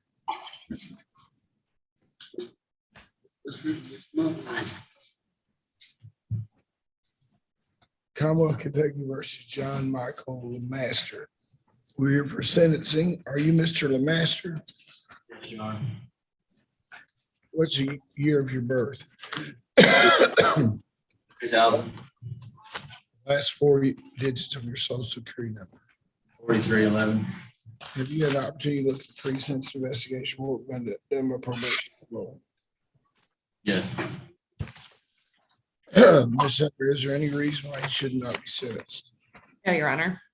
Upon a plea of guilty to burglary second degree, the defendant shall receive a sentence of 10 years to run concurrently for a total of 10 years. Upon a plea of guilty to theft of unlawful taking into account, receive 5 years to run concurrently, a total of 5 years. The two sentences shall run concurrently for a total of 10 years. What's the court cost? I'll never make it up here. Go in there in the courtroom and see if he's in there. Just tell me what the court cost is. $240. You start paying that $30 a month. $30 a month. 30 days after you're released from jail. Okay.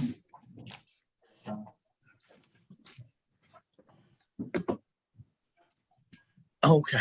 Steve Martin.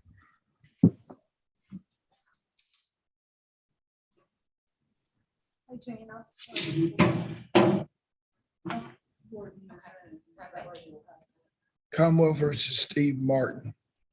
Are you Steve Martin?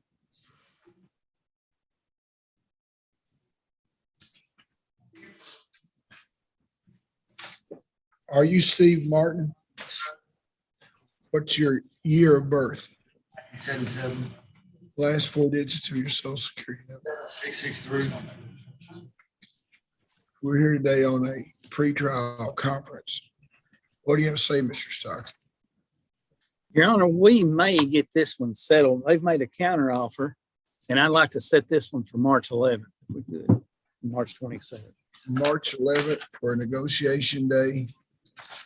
And the next court date is March 23rd. Both of them are conditions of the bond. Thank you. James Mercer. James Mercer. Yes, Your Honor.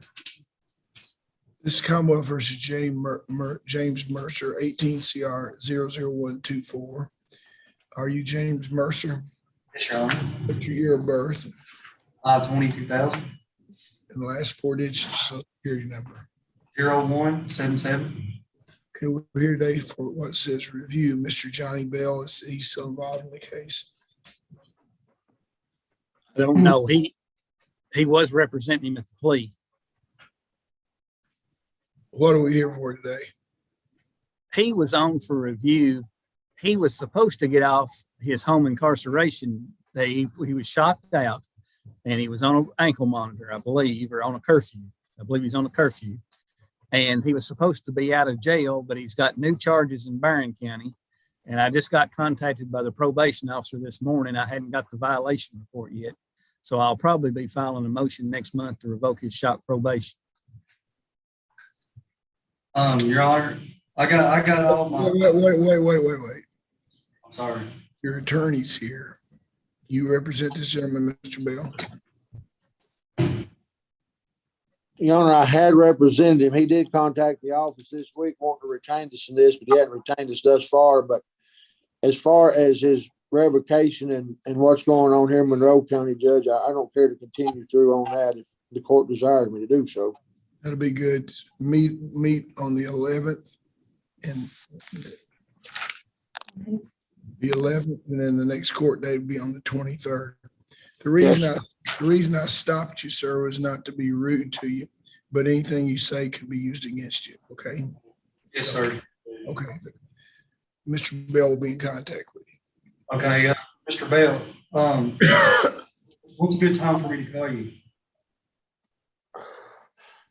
Just about any evening sometime after 4 or so, but you can get in contact, or I'll be to see you one, okay? All right, thank you. Yeah. Terry Muse.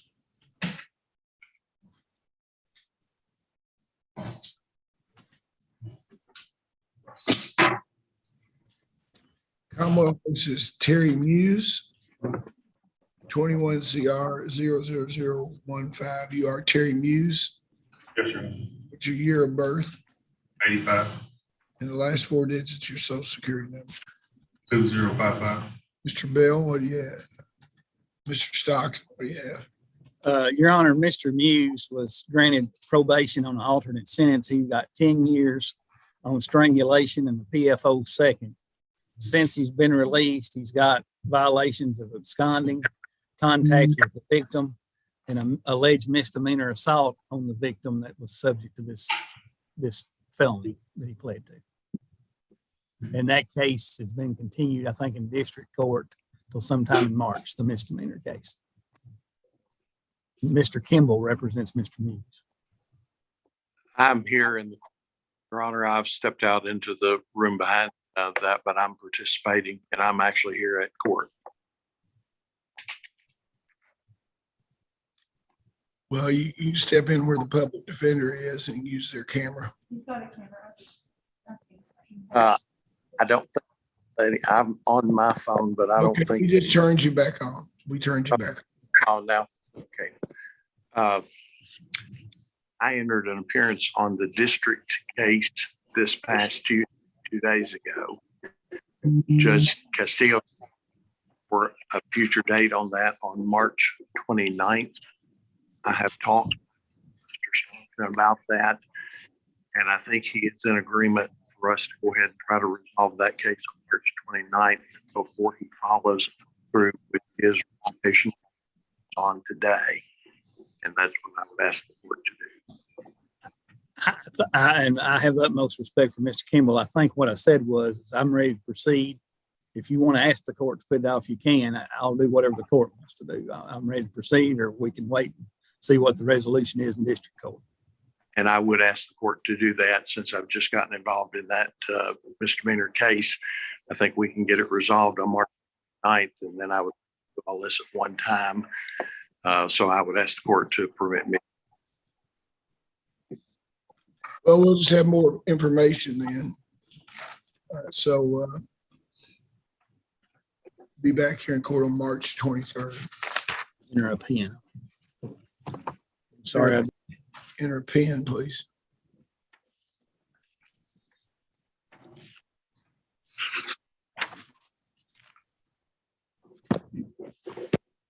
Taryn Netherton.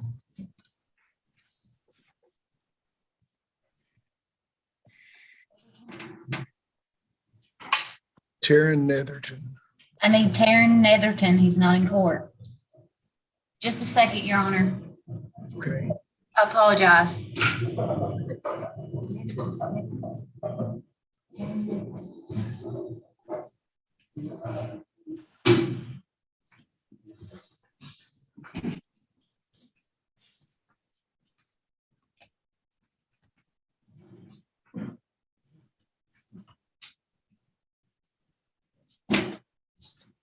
Your Honor. I Yeah. apologize. I also had Joshua Allen on here. Did you not need him? I don't have him on the docket. Mr. Stockton, what's the deal on Joshua Allen? He absconded and he just got picked up out of Tennessee, and I guess he didn't make it up on the docket. We can do him next month. I'm not prepared. I don't have a file or anything. Let's tell him his court date is March 23rd. I just want to plead guilty now. And go ahead and take the time. That's okay. I'd like to go ahead and take it. Is it a red? There's been no motion. Is it a revocation? There's been no motion. sure it would be. Is it a revocation? Brought back over. Talking about, I know there hadn't been a motion about, No, but it's already been sentenced. It's not a new case. no, it's not in the case. So I'd just like to go ahead and. Oh, it's there.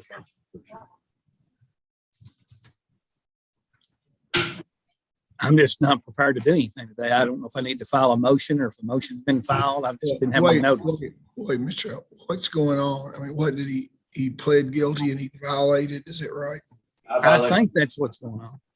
I violated Sean's. Mr. Allen, don't say anything else, please, okay?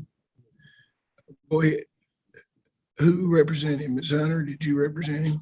It was Miss Myers, who's no longer with our office, but it would be our office that would represent him. I apologize. We didn't know he had been picked up either. Well, what was he picked up for? But was he absconded from a sentence or drug court or what was?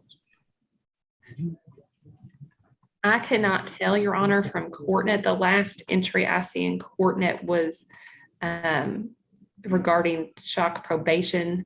And it appears perhaps it was put in as another shock probation, but was meant to be a revocation action. Wait, just a second.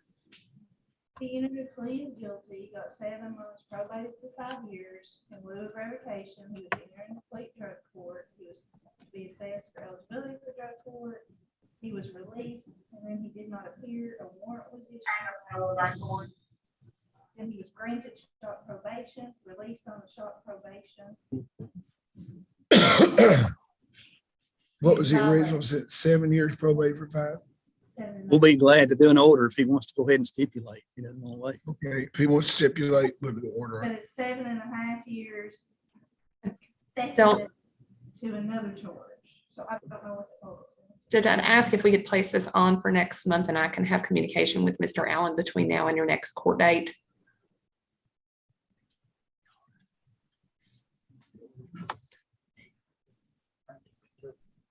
Okay. March 23rd. Okay, Mr. Allen, they have my cards at the jail that you can take to communicate with me in the future. He was released from shock probation to attend long-term treatment. He was released on shock probation to go long-term treatment and he left there. And that's what this is about. Okay. Okay, see you then. If they still got Jonathan Bridges up there, down there, Your Honor, I think we're ready to proceed on him. I have Netherton here. Taryn Netherton. 21 CR 0090. Are you Taryn Netherton? Sir, What's the last 4 digits of your social security number 636 and the year of birth? 2027. We're on a revocation. Yeah, Mr. Stockton. Your Honor, Mr. Netherton has a 3-year sentence on possession, and I think the allegations are basically that he tested positive, and then he told the SSC that he went home and used all the rest of his drugs because he knew he was going to jail. And Mr. Collins, I've discussed this case. If he wants to go into drug court, we're agreeable. If not, we'll proceed with the revocation. This was his first positive test, but he cleaned out the cupboards when he shouldn't have. And I think he needs some help. Would you be agreeable to that, Mr. Netherton? Yeah. Did you say yes? Yes, sir. Okay. I wasn't wanting you might say, sir, I just couldn't understand whether yep or yeah or whatever it is. Yes, so I'll go ahead and sign an order to effectuate that. I'll send a referral. They'll come over, interview you, and they'll try to get you voted in as soon as they can. Thank you very much. Danya Pipkin.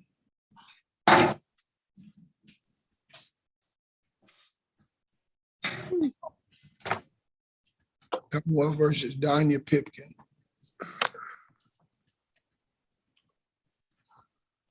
Are you Danya Pipkin?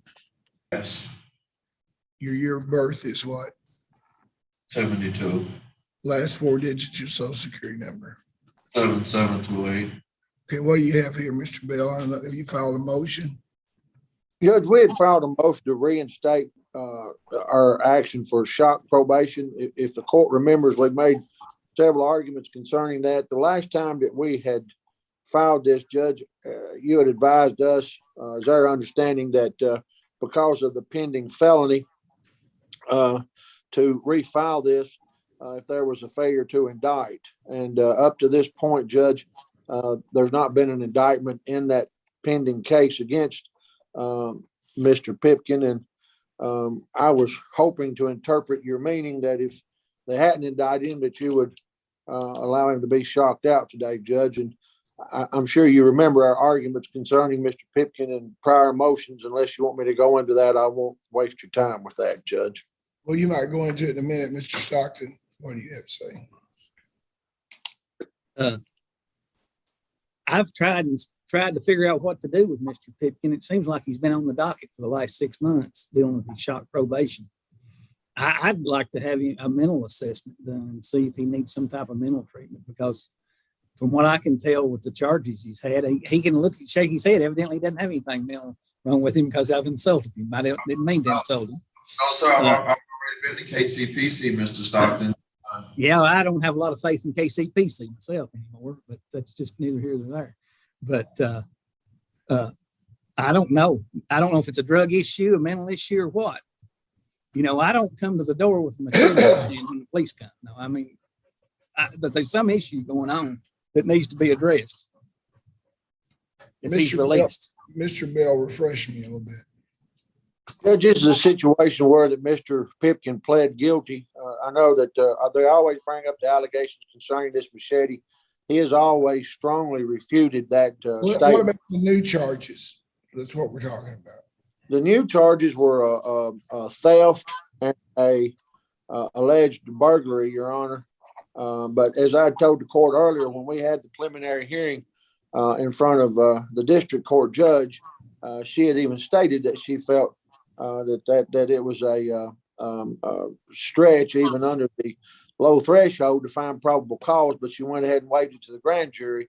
And during the pendency of that, when we filed the last shock motion, Judge, and you had advised us that, and I'd explained this situation. Mr. Stockton, your microphone's on and you're getting picked up. There were several things in the facts of that case that come out during the preliminary hearing, Judge, which I know is not the full discovery, but that just didn't seem to make much sense as to the allegations against Mr. Pipkin. You had advised us at that time to wait a little bit. If they hadn't indicted him on that, to re-notice the shock motion, and you would consider it at that time. I think the grand jury's met at least twice since then. And they've not brought an indictment against Mr. Pipkin. As far as wait a second, Mr. Stockton, are those alleged charges are the only reason you're trying? Yeah, and it's supposed to go today, Your Honor, in front of the grand jury. We'll know whether he's indicted today or not. So if they don't indict him today, it would be appropriate to reinstate the shock. Is that correct? He's never been granted shock. He never been granted shock. What was he out on? Regular probation? I guess this is a motion to reconsider shock probation. Yeah, but what was he previously out on? That's what I'm saying. Was he just So it's supposed to go today. Yeah. And we would ask the court to go ahead and shock him, even if they do, Judge, because I feel strongly that he's got a meritorious defense, whether they indict him or whether they don't. And as the court remembers, he was not shocked one time because of a pending DUI case charge that was against him, and that's since been dismissed also. Well, if he's indicted and he's found not guilty, I'll agree to the shock. I mean, but I think you want to have it both ways, Mr. Bell. If he's not indicted, release him. If he is indicted, release him. Well, I'm saying if you release him, he's still got to face the charges, and I understand that. If he's found guilty, he's found guilty, but he has been in jail a substantial amount of time, and several charges that's held him there has been dismissed. How long has he been in? How long have you been in? I've been in for 13 months, Your Honor. What I'm going to do is if they indict him today,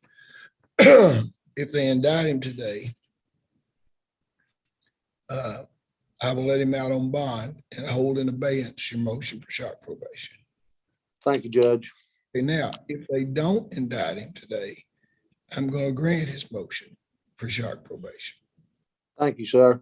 Okay, and either way, he'll be out under conditions that he stay at home and that he only leaves for work, church, or the doctor. And either way, so I'm gonna give you a little bit of relief, Mr. Pipkin here, and give you a chance. And if they don't indict you, I'm gonna shock probation. If they do indict you, I'm gonna hold the shock probation in abeyance, and we'll have you back here. If they do indict you, you'll be back here on March the 23rd, and we'll have a negotiation day on the 11th. I'm gonna go ahead and give him that information now in case they do indict him, Mr. Bell. You understand what I'm saying? I do, Judge. Okay, thank you very much. Thank you. Yeah. Danny Pip. Give me his file name. If you don't care, Danny Pippin. I need that coordinate. Danny Pippin. Sir. 21 CR 0045 and 21 CR 0046. Are you Danny Pippin? Yes, sir. What's your year of birth? 80. Last 4 digits, your social security number. 8967. Okay. We're here today on a pretrial conference. What do you have, Mr. Bell? Your Honor, I've been in negotiation with Mr. Stockton about this case for some time. If the court remembers, we had an agreement worked out on drug court, but they would not accept him into that. And when the last time I spoke to Mr. Stockton about this, he wants to see what happens in Allen County prior to working out a resolution in the pending case here in Monroe County. I'd asked the court to put it back on for the 11th and 23rd. I don't know how long it's going to take to get that over in Allen County resolved, and asked the court to consider maybe giving Mr. Pippin a bond on this case till all of that sort of resolves. I'll just put the case on for the 23rd. Y'all can negotiate if you have anything to negotiate. Thank you, Judge. No. Anthony Rainey. Anthony Rainey. Yes, sir. Commonwealth of Anthony Rainey, 12 CR 0074. You're Anthony Rainey. Yes, sir. What's your year of birth? 64. Last 4 digits of your social security number. 7943. What do you have here, Miss? It's a pretrial conference with DPA.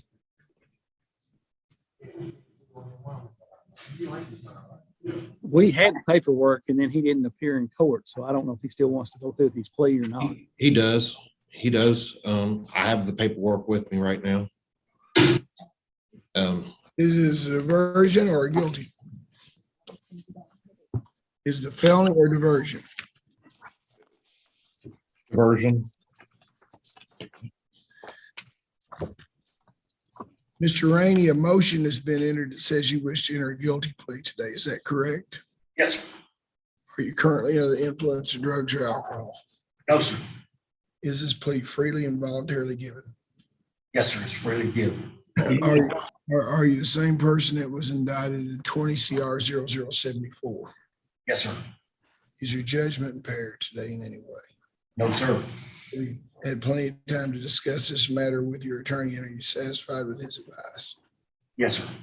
Have you reviewed the evidence where the Commonwealth has against you, and you believe that you've been fully informed about the case? Yes, sir. You have certain rights under the Kentucky United States Constitution.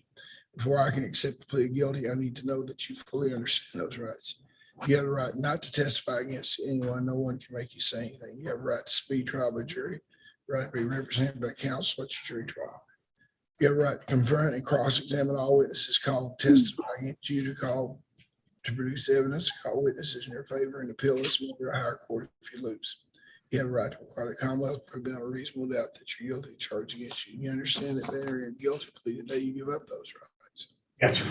I may consider the Commonwealth's recommendation, but I may apply any range of sentence provided by law. If I do not accept the recommendation, you have a right to withdraw your plea. Have you been pre-trial diverted in the last 5 years? No, sir. Have any felonies in the last 10 years? No, sir. Are you currently on probation? No, sir. You understand that if you complete the diversion agreement, the case will be dismissed pre-trial diverted. Yes, sir. If you do not successfully complete, you'll be brought back in. A pre-sentence investigation will be done and you'll be sentenced. Do you understand that? Yes, sir. At that point, you'll be a convicted felon. And Yes, sir. that could be used against you in the future. What is the Commonwealth's recommendation? Your Honor, he would plead guilty to possession of a controlled substance, first degree, receive a sentence of 3 years, pretrial diverted for 5 years, supervised, pay a $250 fine and costs, remain on active supervision until all things are paid, maintain gainful employment, and all evidence in this case be destroyed. Is that what you agreed to? Absolutely. Are you doing this because you are guilty? Yes. Okay, knowing the constitutional rights, is it still your desire to continue with the plea and allow the court to fix your punishment? Hey, who has the agreement? You have the agreement back there, Mr. Austin? Yes, Your Honor. Hold his signature up to the camera.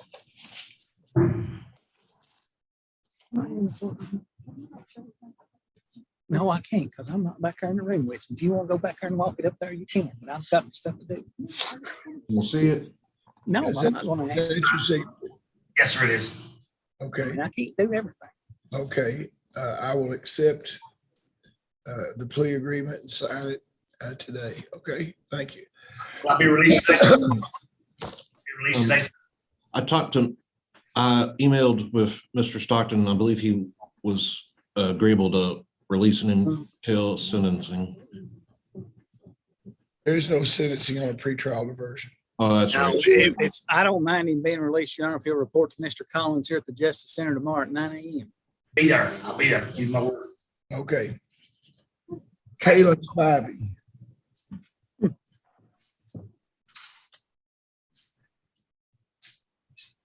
Commonwealth versus Kayla Spivey, 20 CR 0084. Are you Kayla Spivey? Yes, What's your year of birth 92, and the last 4 digits of your social security number? 9656. Okay, you're here on a pretrial conference. Mr. Garrett, is this your client? It is, Judge. What do you Judge, think? there's a co-defendant in this case who is stuck in California. I filed a motion for competency. The trial has not been set yet.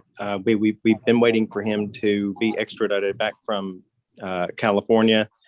I don't know what the court wants to do about the trial date or not, but I know there's some outstanding DNA evidence that hasn't been tested that has been sent to the lab, but I filed a motion for competency for her. Are you retained counsel? I am. Go ahead and hire your expert. Sure. Then we'll just report back to the court, Judge, when we have a report, and then submit a motion at that point. All right with you, Mr. Stockton? That's fine, Your Honor. Okay, thank you. Thank you. Christopher Troball.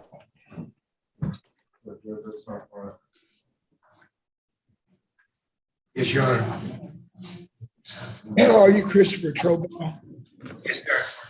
21 CR 0087. You don't need to go back there where the public defenders are. You're here for the purpose of arraignment. Could you give me the file?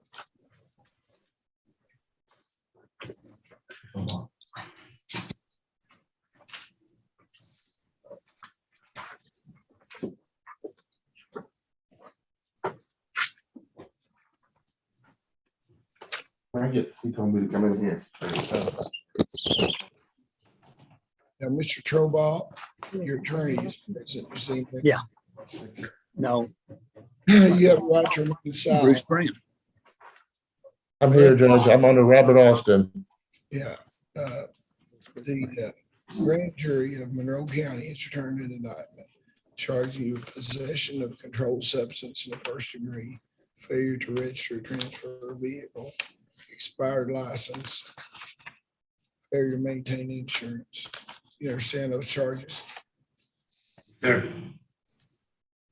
Counselor, I'm sending the indictment back in the room to you there. You acknowledge receipt of it, You do, Judge. acknowledge the identity of your client, waive formal written arraignment, enter a plea of not guilty, reserving all pretrial motions. We'll Yes, Judge. set negotiations for March 11th and the next court date on the 23rd. Judge, could we address Mr. Troball's bond? Sure. I'd ask that you set him an unsecured bond, allow him to get out, meet with me. What is pretrial on there? Yes, Your Honor, pre-trial's here.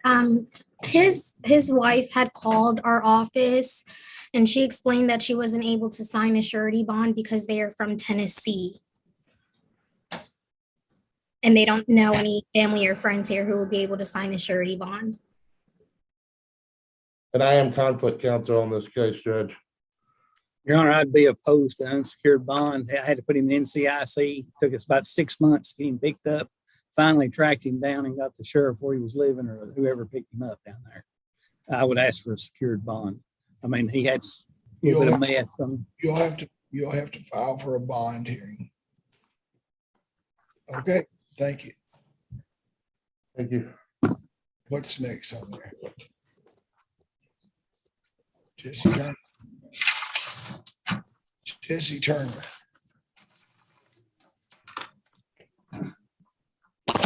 Need that plea. There's Mr. Bates.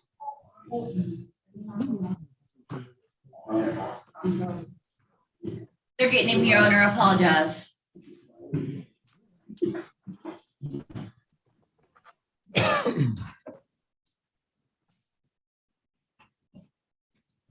Did Jonathan Bridges get sent back to his cell or is he still in the Barron County Jail? We have Jonathan Bridges. Okay, I'd like to take him up next. I'll need Jonathan Bridges also. We got Jesse Turner. They're getting him, Your Honor. I apologize. Michael Vibert.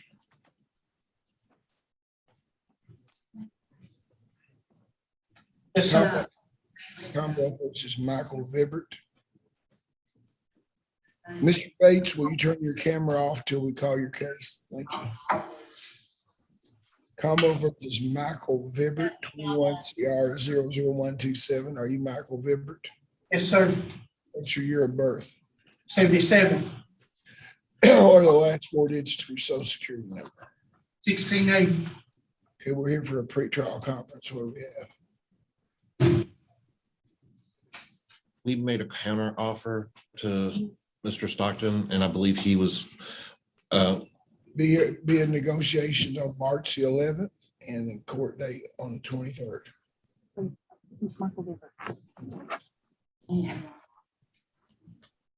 It's just Commonwealth versus Ronnie Vincent. Are you Ronnie Vincent? let Laney do that plea. He's got a plea. Are you Ronnie Vincent? Yes. This is 21 CR 0053. Mr. Vincent, what's your year of birth? 1972. Last four digits of your social security number. 6804. You're here on a pretrial conference. What does the Commonwealth have to say? I'm sorry. We've got a plea. We have a plea here. Is it a pretrial diversion or a felony plea? It's a Diversion. It's a plea. Well, I don't know. I just got the thing and hadn't read it. It's a diversion, Judge. This is Bruce Brown for Mr. Vincent. Okay, a motion has been tendered. Mr. Vincent, it says you wish to enter a plea. Is that correct? Sir. Are you currently under the influence of drugs or alcohol? No, sir. Is this plea freely and voluntarily given? Yes, sir. Are you the same person named in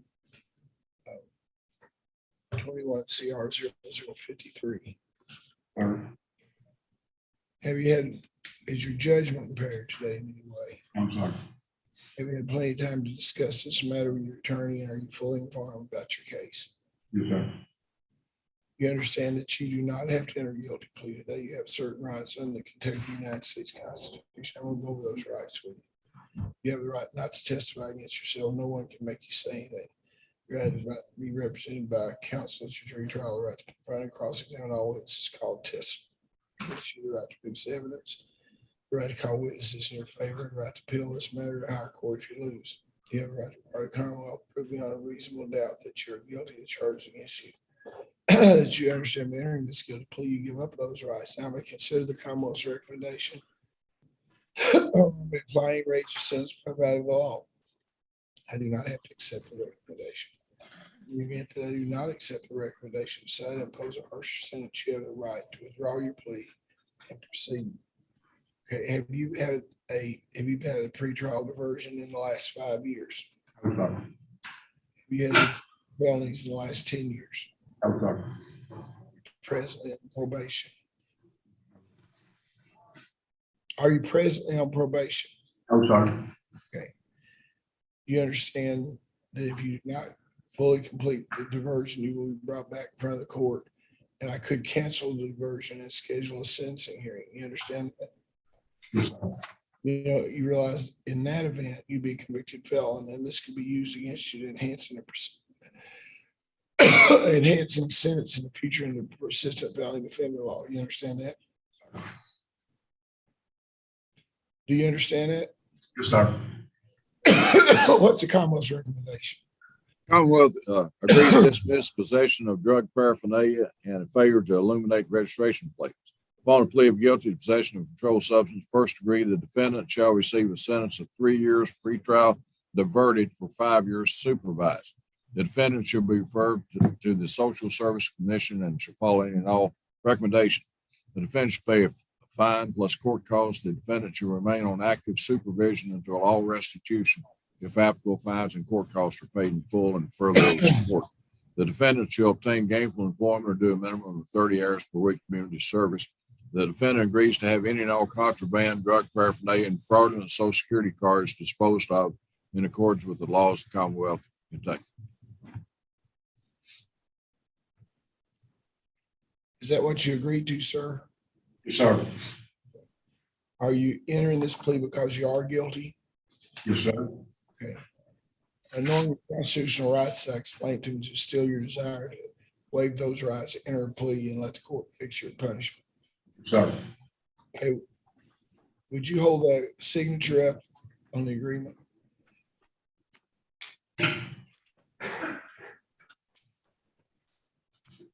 Is that your signature there, sir? Yes, sir. That's your signature? Yes, sir. The plea agreement and sign the diversion order today. Thank you. Be released today. I'll send a release order. Would you like out today or you want out tomorrow? Like out today, I'm good, Your Honor. I was hoping you'd say that. That show that you hadn't lost your sanity while you're in there. Yeah, that's great. Thank you, Your Honor. If he's being released, he needs to report to Mr. Collins tomorrow night at the Justice Center. You need to report to the probation and parole officer here in Monroe County, the Justice Center at 9 o'clock. Okay. Thank you. Tomorrow. I have Jesse Turner, Your Honor. Commonwealth versus Jesse Turner.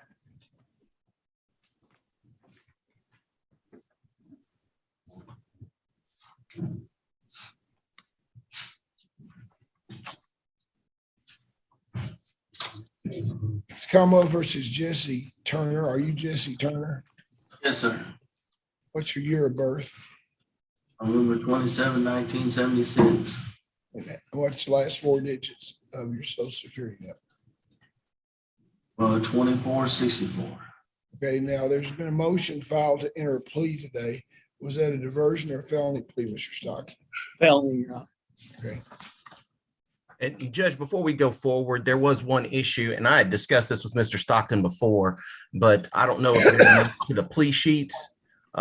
We had agreed to run this case concurrent with two cases he has out of Glasgow. And I think that was we talked about it on the telephone and had that agreement. Has he entered a plea on those yet? Yes, he has. He received 10 years. That's agreeable with me if it is the court. Okay. Is it possible to add that to the plea sheets? Do you have it there? Do you have the plea agreement in front of you? Mr. Bates, do you have a copy of the plea agreement? I don't have a written copy. I have a copy on my hard drive. We could amend it prior to sentencing if we need to. Who has the hard copy where you signed it? There should have been one submitted, I think, to the file. And then I think I had sent it back to Mr. Stockton. My staff informs me, and they are excellent on their memories and how they deal with paperwork. My staff said they informed Mr. Bates to bring the hard copy. So I guess you're not here today, are you, Mr. Bates? I'm not. I actually attempted to come there, but the driving was awful. So I actually turned around.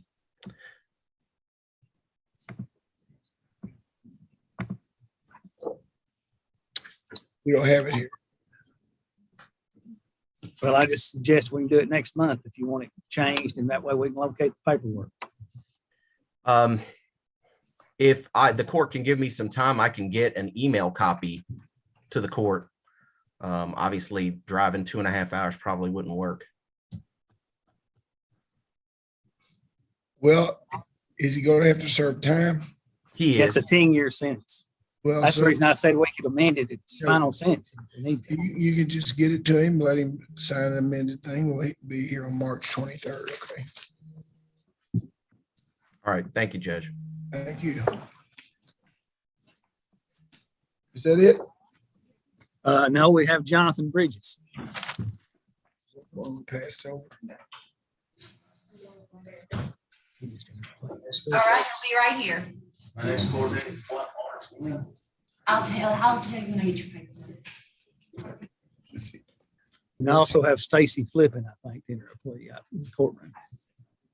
Yes, Barrington. Jonathan, this is the only person we have left in there. Is he earlier on the docket?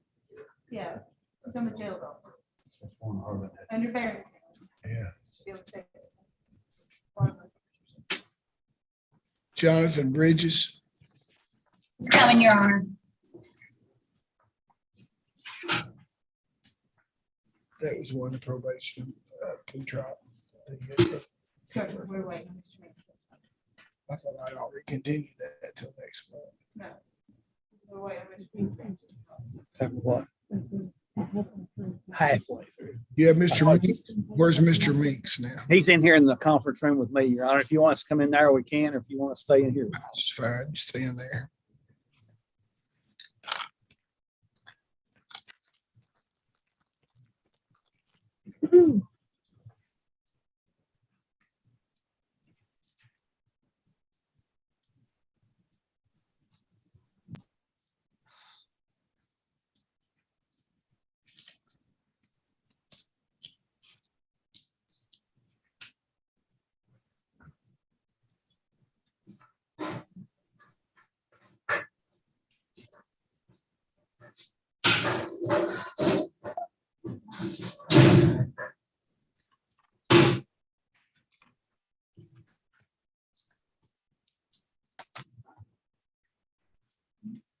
Commonwealth versus Jonathan Bridges, 20 CR 0048. We're here on a revocation hearing.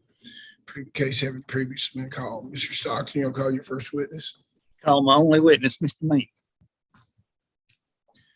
Mr. Reed, you raise your right hand, swear the testimony about to give us the truth, the whole truth, and nothing but the truth. Yes, Your Honor. State your full name. Wait a second. State your full name and what you do is. My name is Arlen Christopher Mink, and I am the case manager for Monroe County. Go ahead, Mr. Stockton. Mr. Mink, you supervised the drug court here in Monroe County, is that correct? Yes, sir. And was Jonathan Bridges enrolled in the drug court in Monroe County? Yes, sir. Mr. Bridges was enrolled in the program on July the 28th, 2021. And how did he do while he was in drug court? Well, on 8/2/21, he admitted using marijuana, missed the appointment with staff, and also he missed the drug test. And at that point in time, he never made contact with staff. And 8/19/2021, we terminate Mr. Bridges from the program due to abscondment. Okay, I have no further questions. Thank you.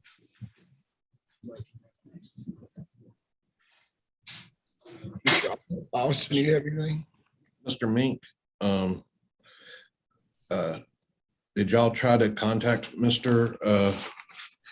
Bridges? Sir, that's not our job. He is supposed to contact us. No further questions, Your Honor. No redirect, Your Honor. Can this witness be excused? He may be excused. Thank you. Thank you. What do you have to say, Mr. Austin? We understand that that absconding is a very serious matter, and that we know the court deems it as a indication of the inability to supervise someone in the community. However, we would ask that in lieu of imposing the sentence, that he would be sent to a long-term treatment program. Mr. Bridges has told me that he has never been to a long-term treatment program. And that kind of structure we think would help him a lot in order to actually become sober and stay sober.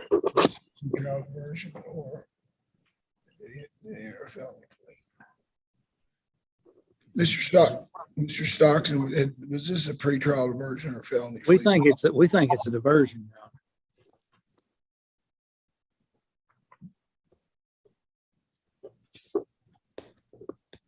Yeah, it's a diversion. It's a diversion. I'm going to revoke the pretrial diversion scheduling to be here on March 23rd for sentencing. You can make your arguments there at sentencing.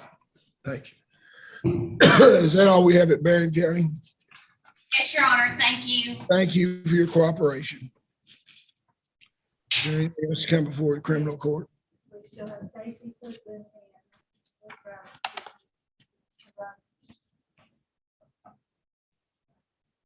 Stacy Flippin.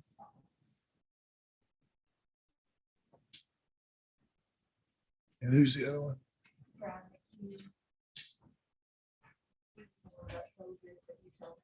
Is he here now?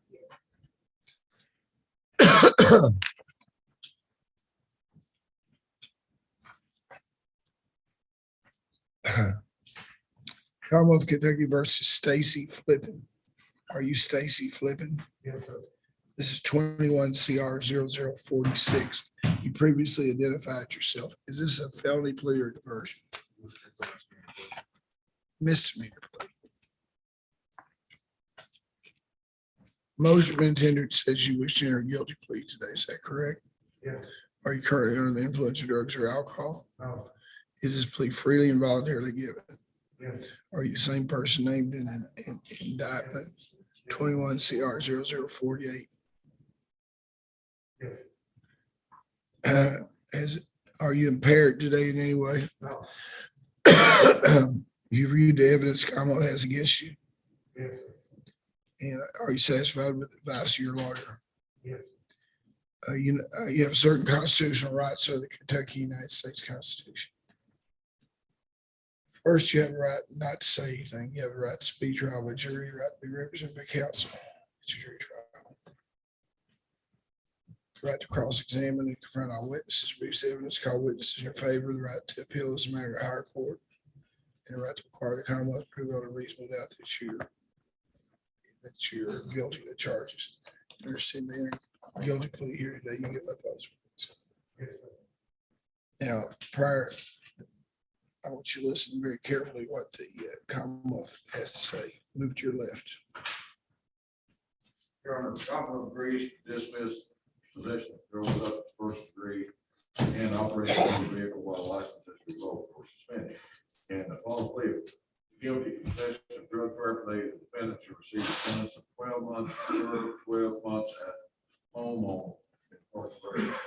Time for concentration for defendant shall gain gainful employment and minimum community service. And the defendant agrees to have any and all contraband drug paraphernalia disposed of for the loss of common. Is that what you agreed to, sir? I'll accept the plea. And what's the court cost?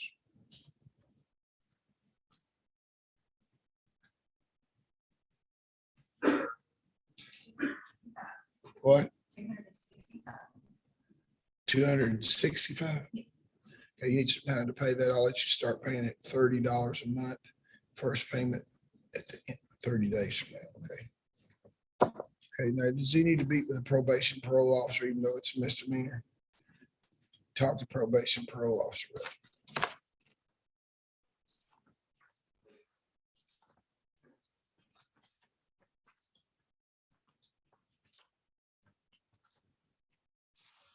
I don't see the order here. It's a real drafting order. It's a misdemeanor judgment. Needs to be drafted. Jason Phelps.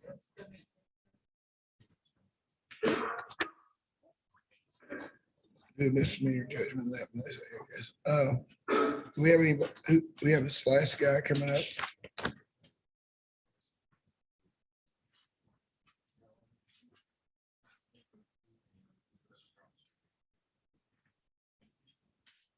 Brian McHugh.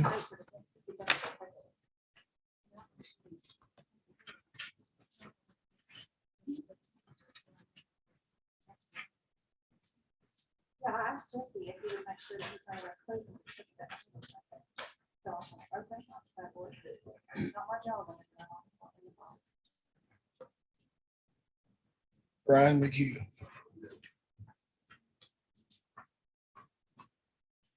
(21 CR 0064).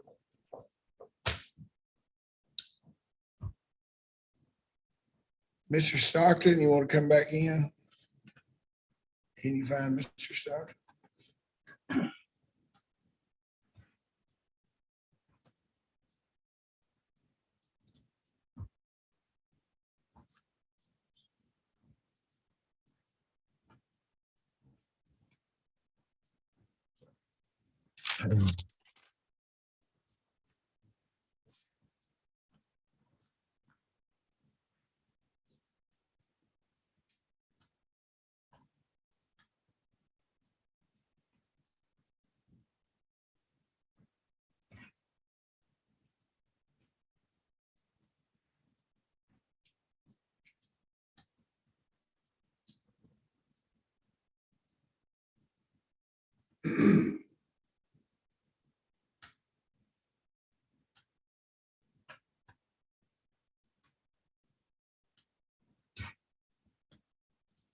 Elmore versus Brian McHugh.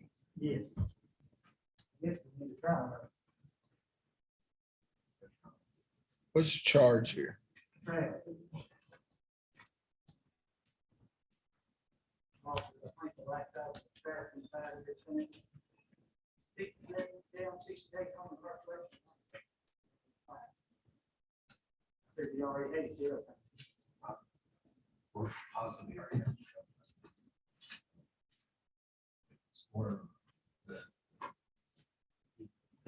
He doesn't have to give a reason why he doesn't want to plea. I would suggest you not give a reason for it. You gotta-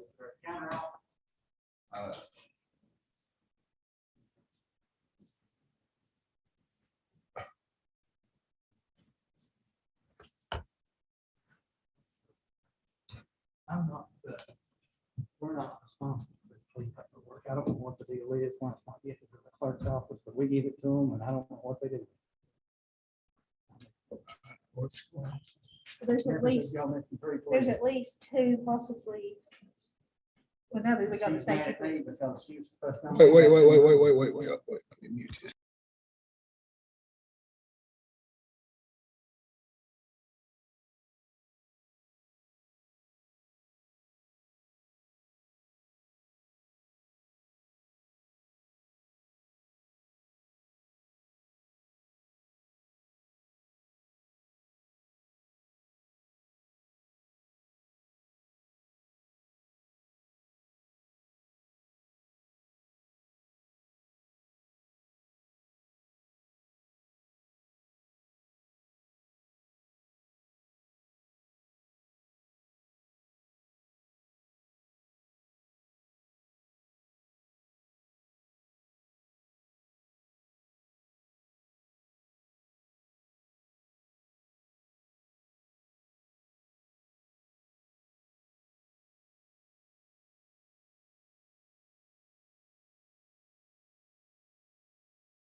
We set this one for March 11th. I think we're close and we'll get it resolved. March 11th for negotiation and be here on March 23rd for the next court date.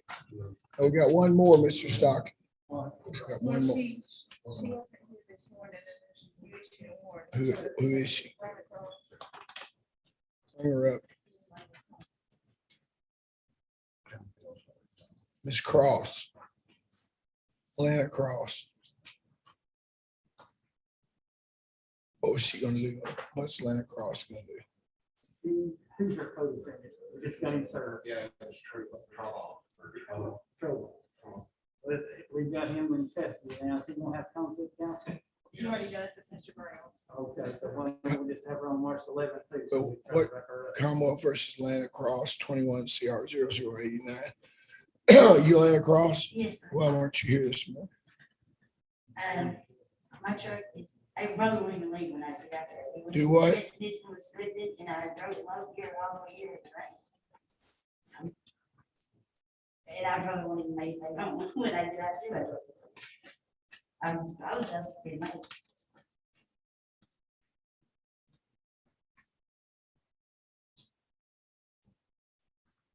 Well, I'm gonna give you a pass. The reason I'm not taking this more seriously is because everything else has been so bad today that this looks like a minor thing that you don't have a good truck. But you can't, if you can't depend on your truck, you got to get somebody else to bring you here. Your truck breaking down ain't gonna get it next time, you understand? You'll be here for the 11th for negotiation and the 23rd, your next court date. Okay? That concludes the session. We'll go back. We'll go back at 1 o'clock. Thank you. Here we go.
Guess we have the child support docket. Is that correct? We do, Your Honor, and I'm saying you struggle with your voice. Every case continues till March 22nd or March 23rd. Is that correct motion? It is. Yeah. It's on a Wednesday. Yeah. Nobody here for the child support docket. Is anybody present with the child support docket? Being called, we'll continue the entire docket then. Thank you.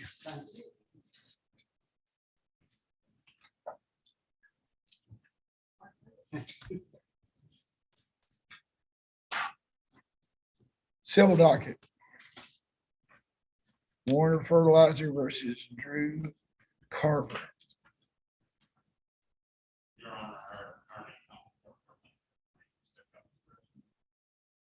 Okay. Phoebe Copus versus Larry Keith Copus. Withdrawn.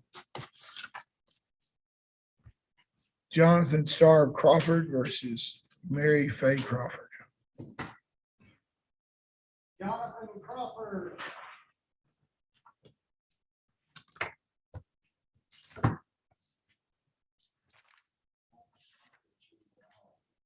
Right there. Go in that way. Hello. What's going on?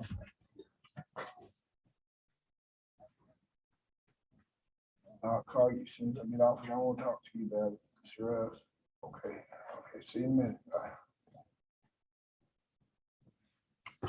Bye. Crawford versus Crawford.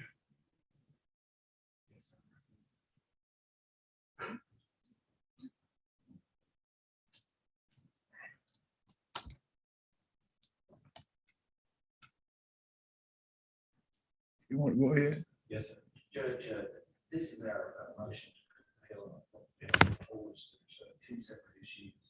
One is we'd like to have Mr. Crawford's term from 2016 until 2019. There was longer.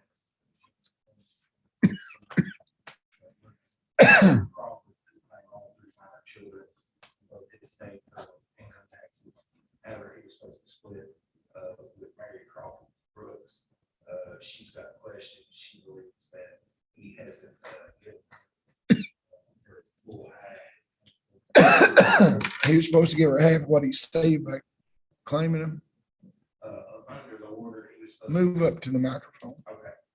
Under the order, Judge, he was supposed to give her half. Half of what? Half of the tax returns, federal and state. He was allowed to claim all three children, and then he was supposed to give her half. Half of the entire refund? Pardon? Half of the entire refund? Yes, that is correct. State and federal. Yes, sir. As long as it's the time allowed him to have that. You want to move back over there? You want to come over here? What do you have to say about that? So you want to give her the 2016, 17, and 18, is that right? I don't want to give her none of it, but I mean, I got receipts where I'll pay her like $5,000 a year. Except for What the year, first what years were they? Judge, what we're asking for is 2016, 17, 18, 19. Okay, what I'm going to do is I'm going to order you to give them to the attorney. You're not to let them outside of your possession. Yes, sir. In other words, she can look while you're there to help you calculate. There'll be no copies made of it. There'll be nothing to invade this man's privacy. Okay, okay. Yeah, and when can you make an appointment with him? You get your calendar out. Let's make an appointment where this gentleman can come over to your office and bring him. Yes, sir. The 2016 shouldn't be an option because we didn't sign the agreement until 2017. So that means I'd already filed the taxes and gave her stuff before that. Agreement didn't come until 17. What he's wanting to do is just get it for comparison purposes. See what I mean? She's actually over 490 from 2016. So she was just like that. so she can make sure that it's correct. But Say that again. she Mary is owed $490 from the 2016 tax return. What about 2017, 2018, 2019? Right, we would still like 16 just to make sure.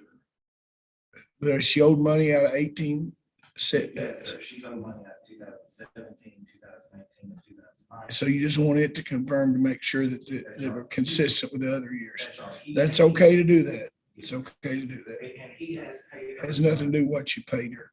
You know, he's just gonna do it for confirmation purposes. Okay, what's your other thing? The other judge is, on December 21st, 2020, there's an order entered allowing Mr. Crawford supervised visitation at the Family Enrichment Center, and it was supposed to be supervised only. He made a third-party contact on May 21st, 2020. And then a third-party contact on November 2021. One was through a child of his 13-year-old son to wish him happy birthday. Apparently the child was friends with Mr. Crawford, and it upset their child very much. That was their son. And then in November 2021, this would have been their 15-year-old daughter. He sent his mother with a letter, a birthday card, to her place of work, and that upset her very much, and she had to leave. He's entitled to visitation at the Family Enrichment Center, but he has not been using that. So all we're asking is for an order where he can still have visitation at the supervised visitation at the Family Enrichment Center. We're just asking him he doesn't have any third-party contacts because he's upsetting the children, and he hasn't had. Is he allowed to have any contact with them except for the visitation time? No, sir. The only contact he's allowed to have is supervised visitation at the Family Enrichment Center. Can't send him a birthday card, Christmas card? No, sir, not as far as, no, sir, not as far as I'm aware. You know, as far as I understand, it's only that is the only. Is that part of the agreement? Where is that at? I want to see that. How old are the children now? Judge, the children are 15, 13, and 12. Judge, I may use the podium to. Yeah.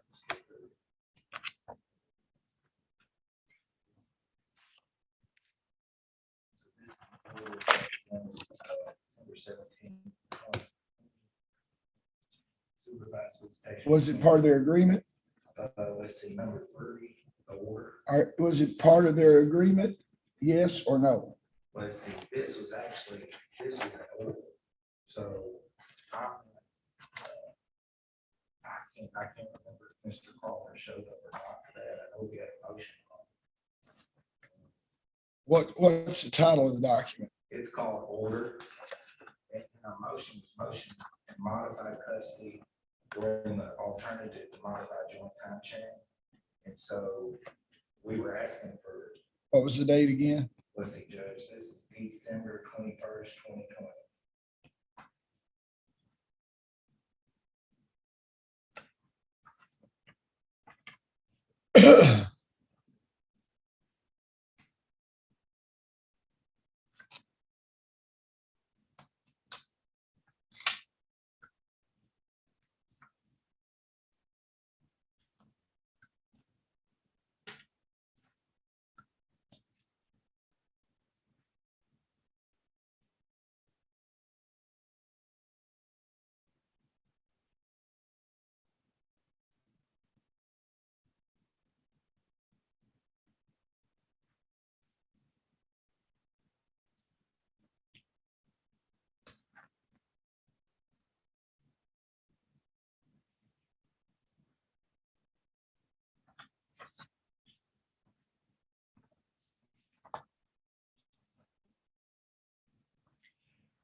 I see the order.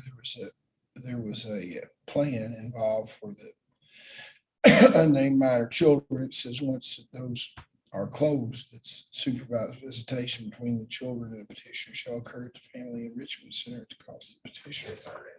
And those, the juvenile cases were closed, and the recommendation in the juvenile cases were also for supervised visitation. That, we put that in our motion here. Well, I know, but it appears to me,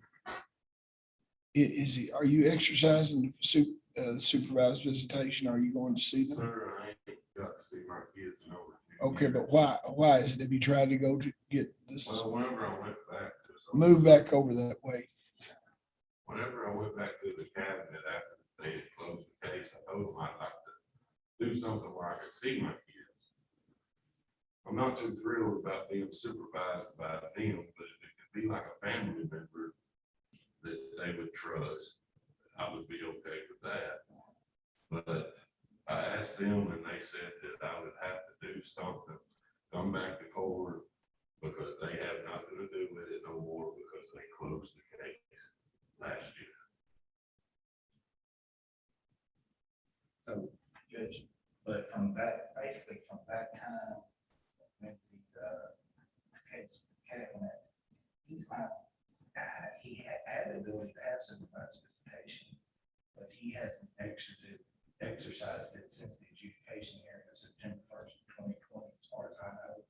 And so now here we are, a couple of years later. And so we got a situation where, you know, we've got teenage kids, and as well as we're kind of emotional, it's him going through these third-party means is exacerbating the situation. He's entitled under the order of December 21st, 2020, to have supervised visitation at the Family Enrichment Center now. Since the cabinet case is closed, he's entitled to that. Do you have anybody in his family that would be appropriate or trusted that could be there during We visitation? had actually done supervised visits to the family members through the cabinet and these cases to begin with. And we started with that supervised family member, and that's why the cabinet themselves changed that to only. Because that did not work out previously. And this has- Is there anyone in the family that you would trust is a question? My children, no, my children haven't even, and everything is great grandmother at this point. Well, we'll start out with that to work toward getting a more liberal visitation situation. So give me you draft an order Yes. that says that he shall not attempt any third-party communication. I'm not saying that you did, but that you should not try any third, that's mean sending sending communications to any third party. No. Like if they have a sport event or something. I'm fixing to go on with this a little bit. Okay, that just that one thing. Now, he's entitled to go to any kind of be around these children any way he wants to at a sporting event or whatever in a normal function. There's nothing that keep him from speaking to them or talking to them at that. Okay. But you've got to realize that they probably have some resentment towards you, whether they've been encouraged to or not encouraged to. I don't know. But you need to keep that in mind, okay, until you establish visitation. This visitation will be on a regular situation there at this resource center, enrichment. So you might not like it, but if you continue, hey, while I'm talking, you listen to me, okay? Yes, sir. Because you're going to be drafting something, okay? Yes, sir. Now, I want you to start exercising your visitation. If you don't exercise it after a while, I will assume that you are want to promote this alienation of these children, and that might stop because I don't want them to expect to be able to say, well, Dad could visit us, but he's not doing it. So you start exercising it, try to ease your way back in to their lives. You understand what I'm saying? Okay, now as far as contact with them, in a couple of months from now, how often is the visitation scheduled to take place? How often is the visitation scheduled to take place? The order seems to be silent on that. Judge, there is not a schedule, it just says it shall be supervised. Okay, I want him to have weekly visitations with the children at this location. Come back over here, move back away from her, go ahead. My kids have like medical things where they've tried to kill themselves and everything because this man, he didn't, the cabinet's case was closed. Not because he finished his case plan for the therapy and stuff that he was supposed to do with his children, but he never did any of that. And after over a year of him not doing that or having us there as well, then they closed that case. Then on top of that, he's not had the other visits in 2 years. My children have like medical doctor things listing him as triggers where they're trying to kill themselves. And then Okay, wait a second, I'm going right. Wait a second.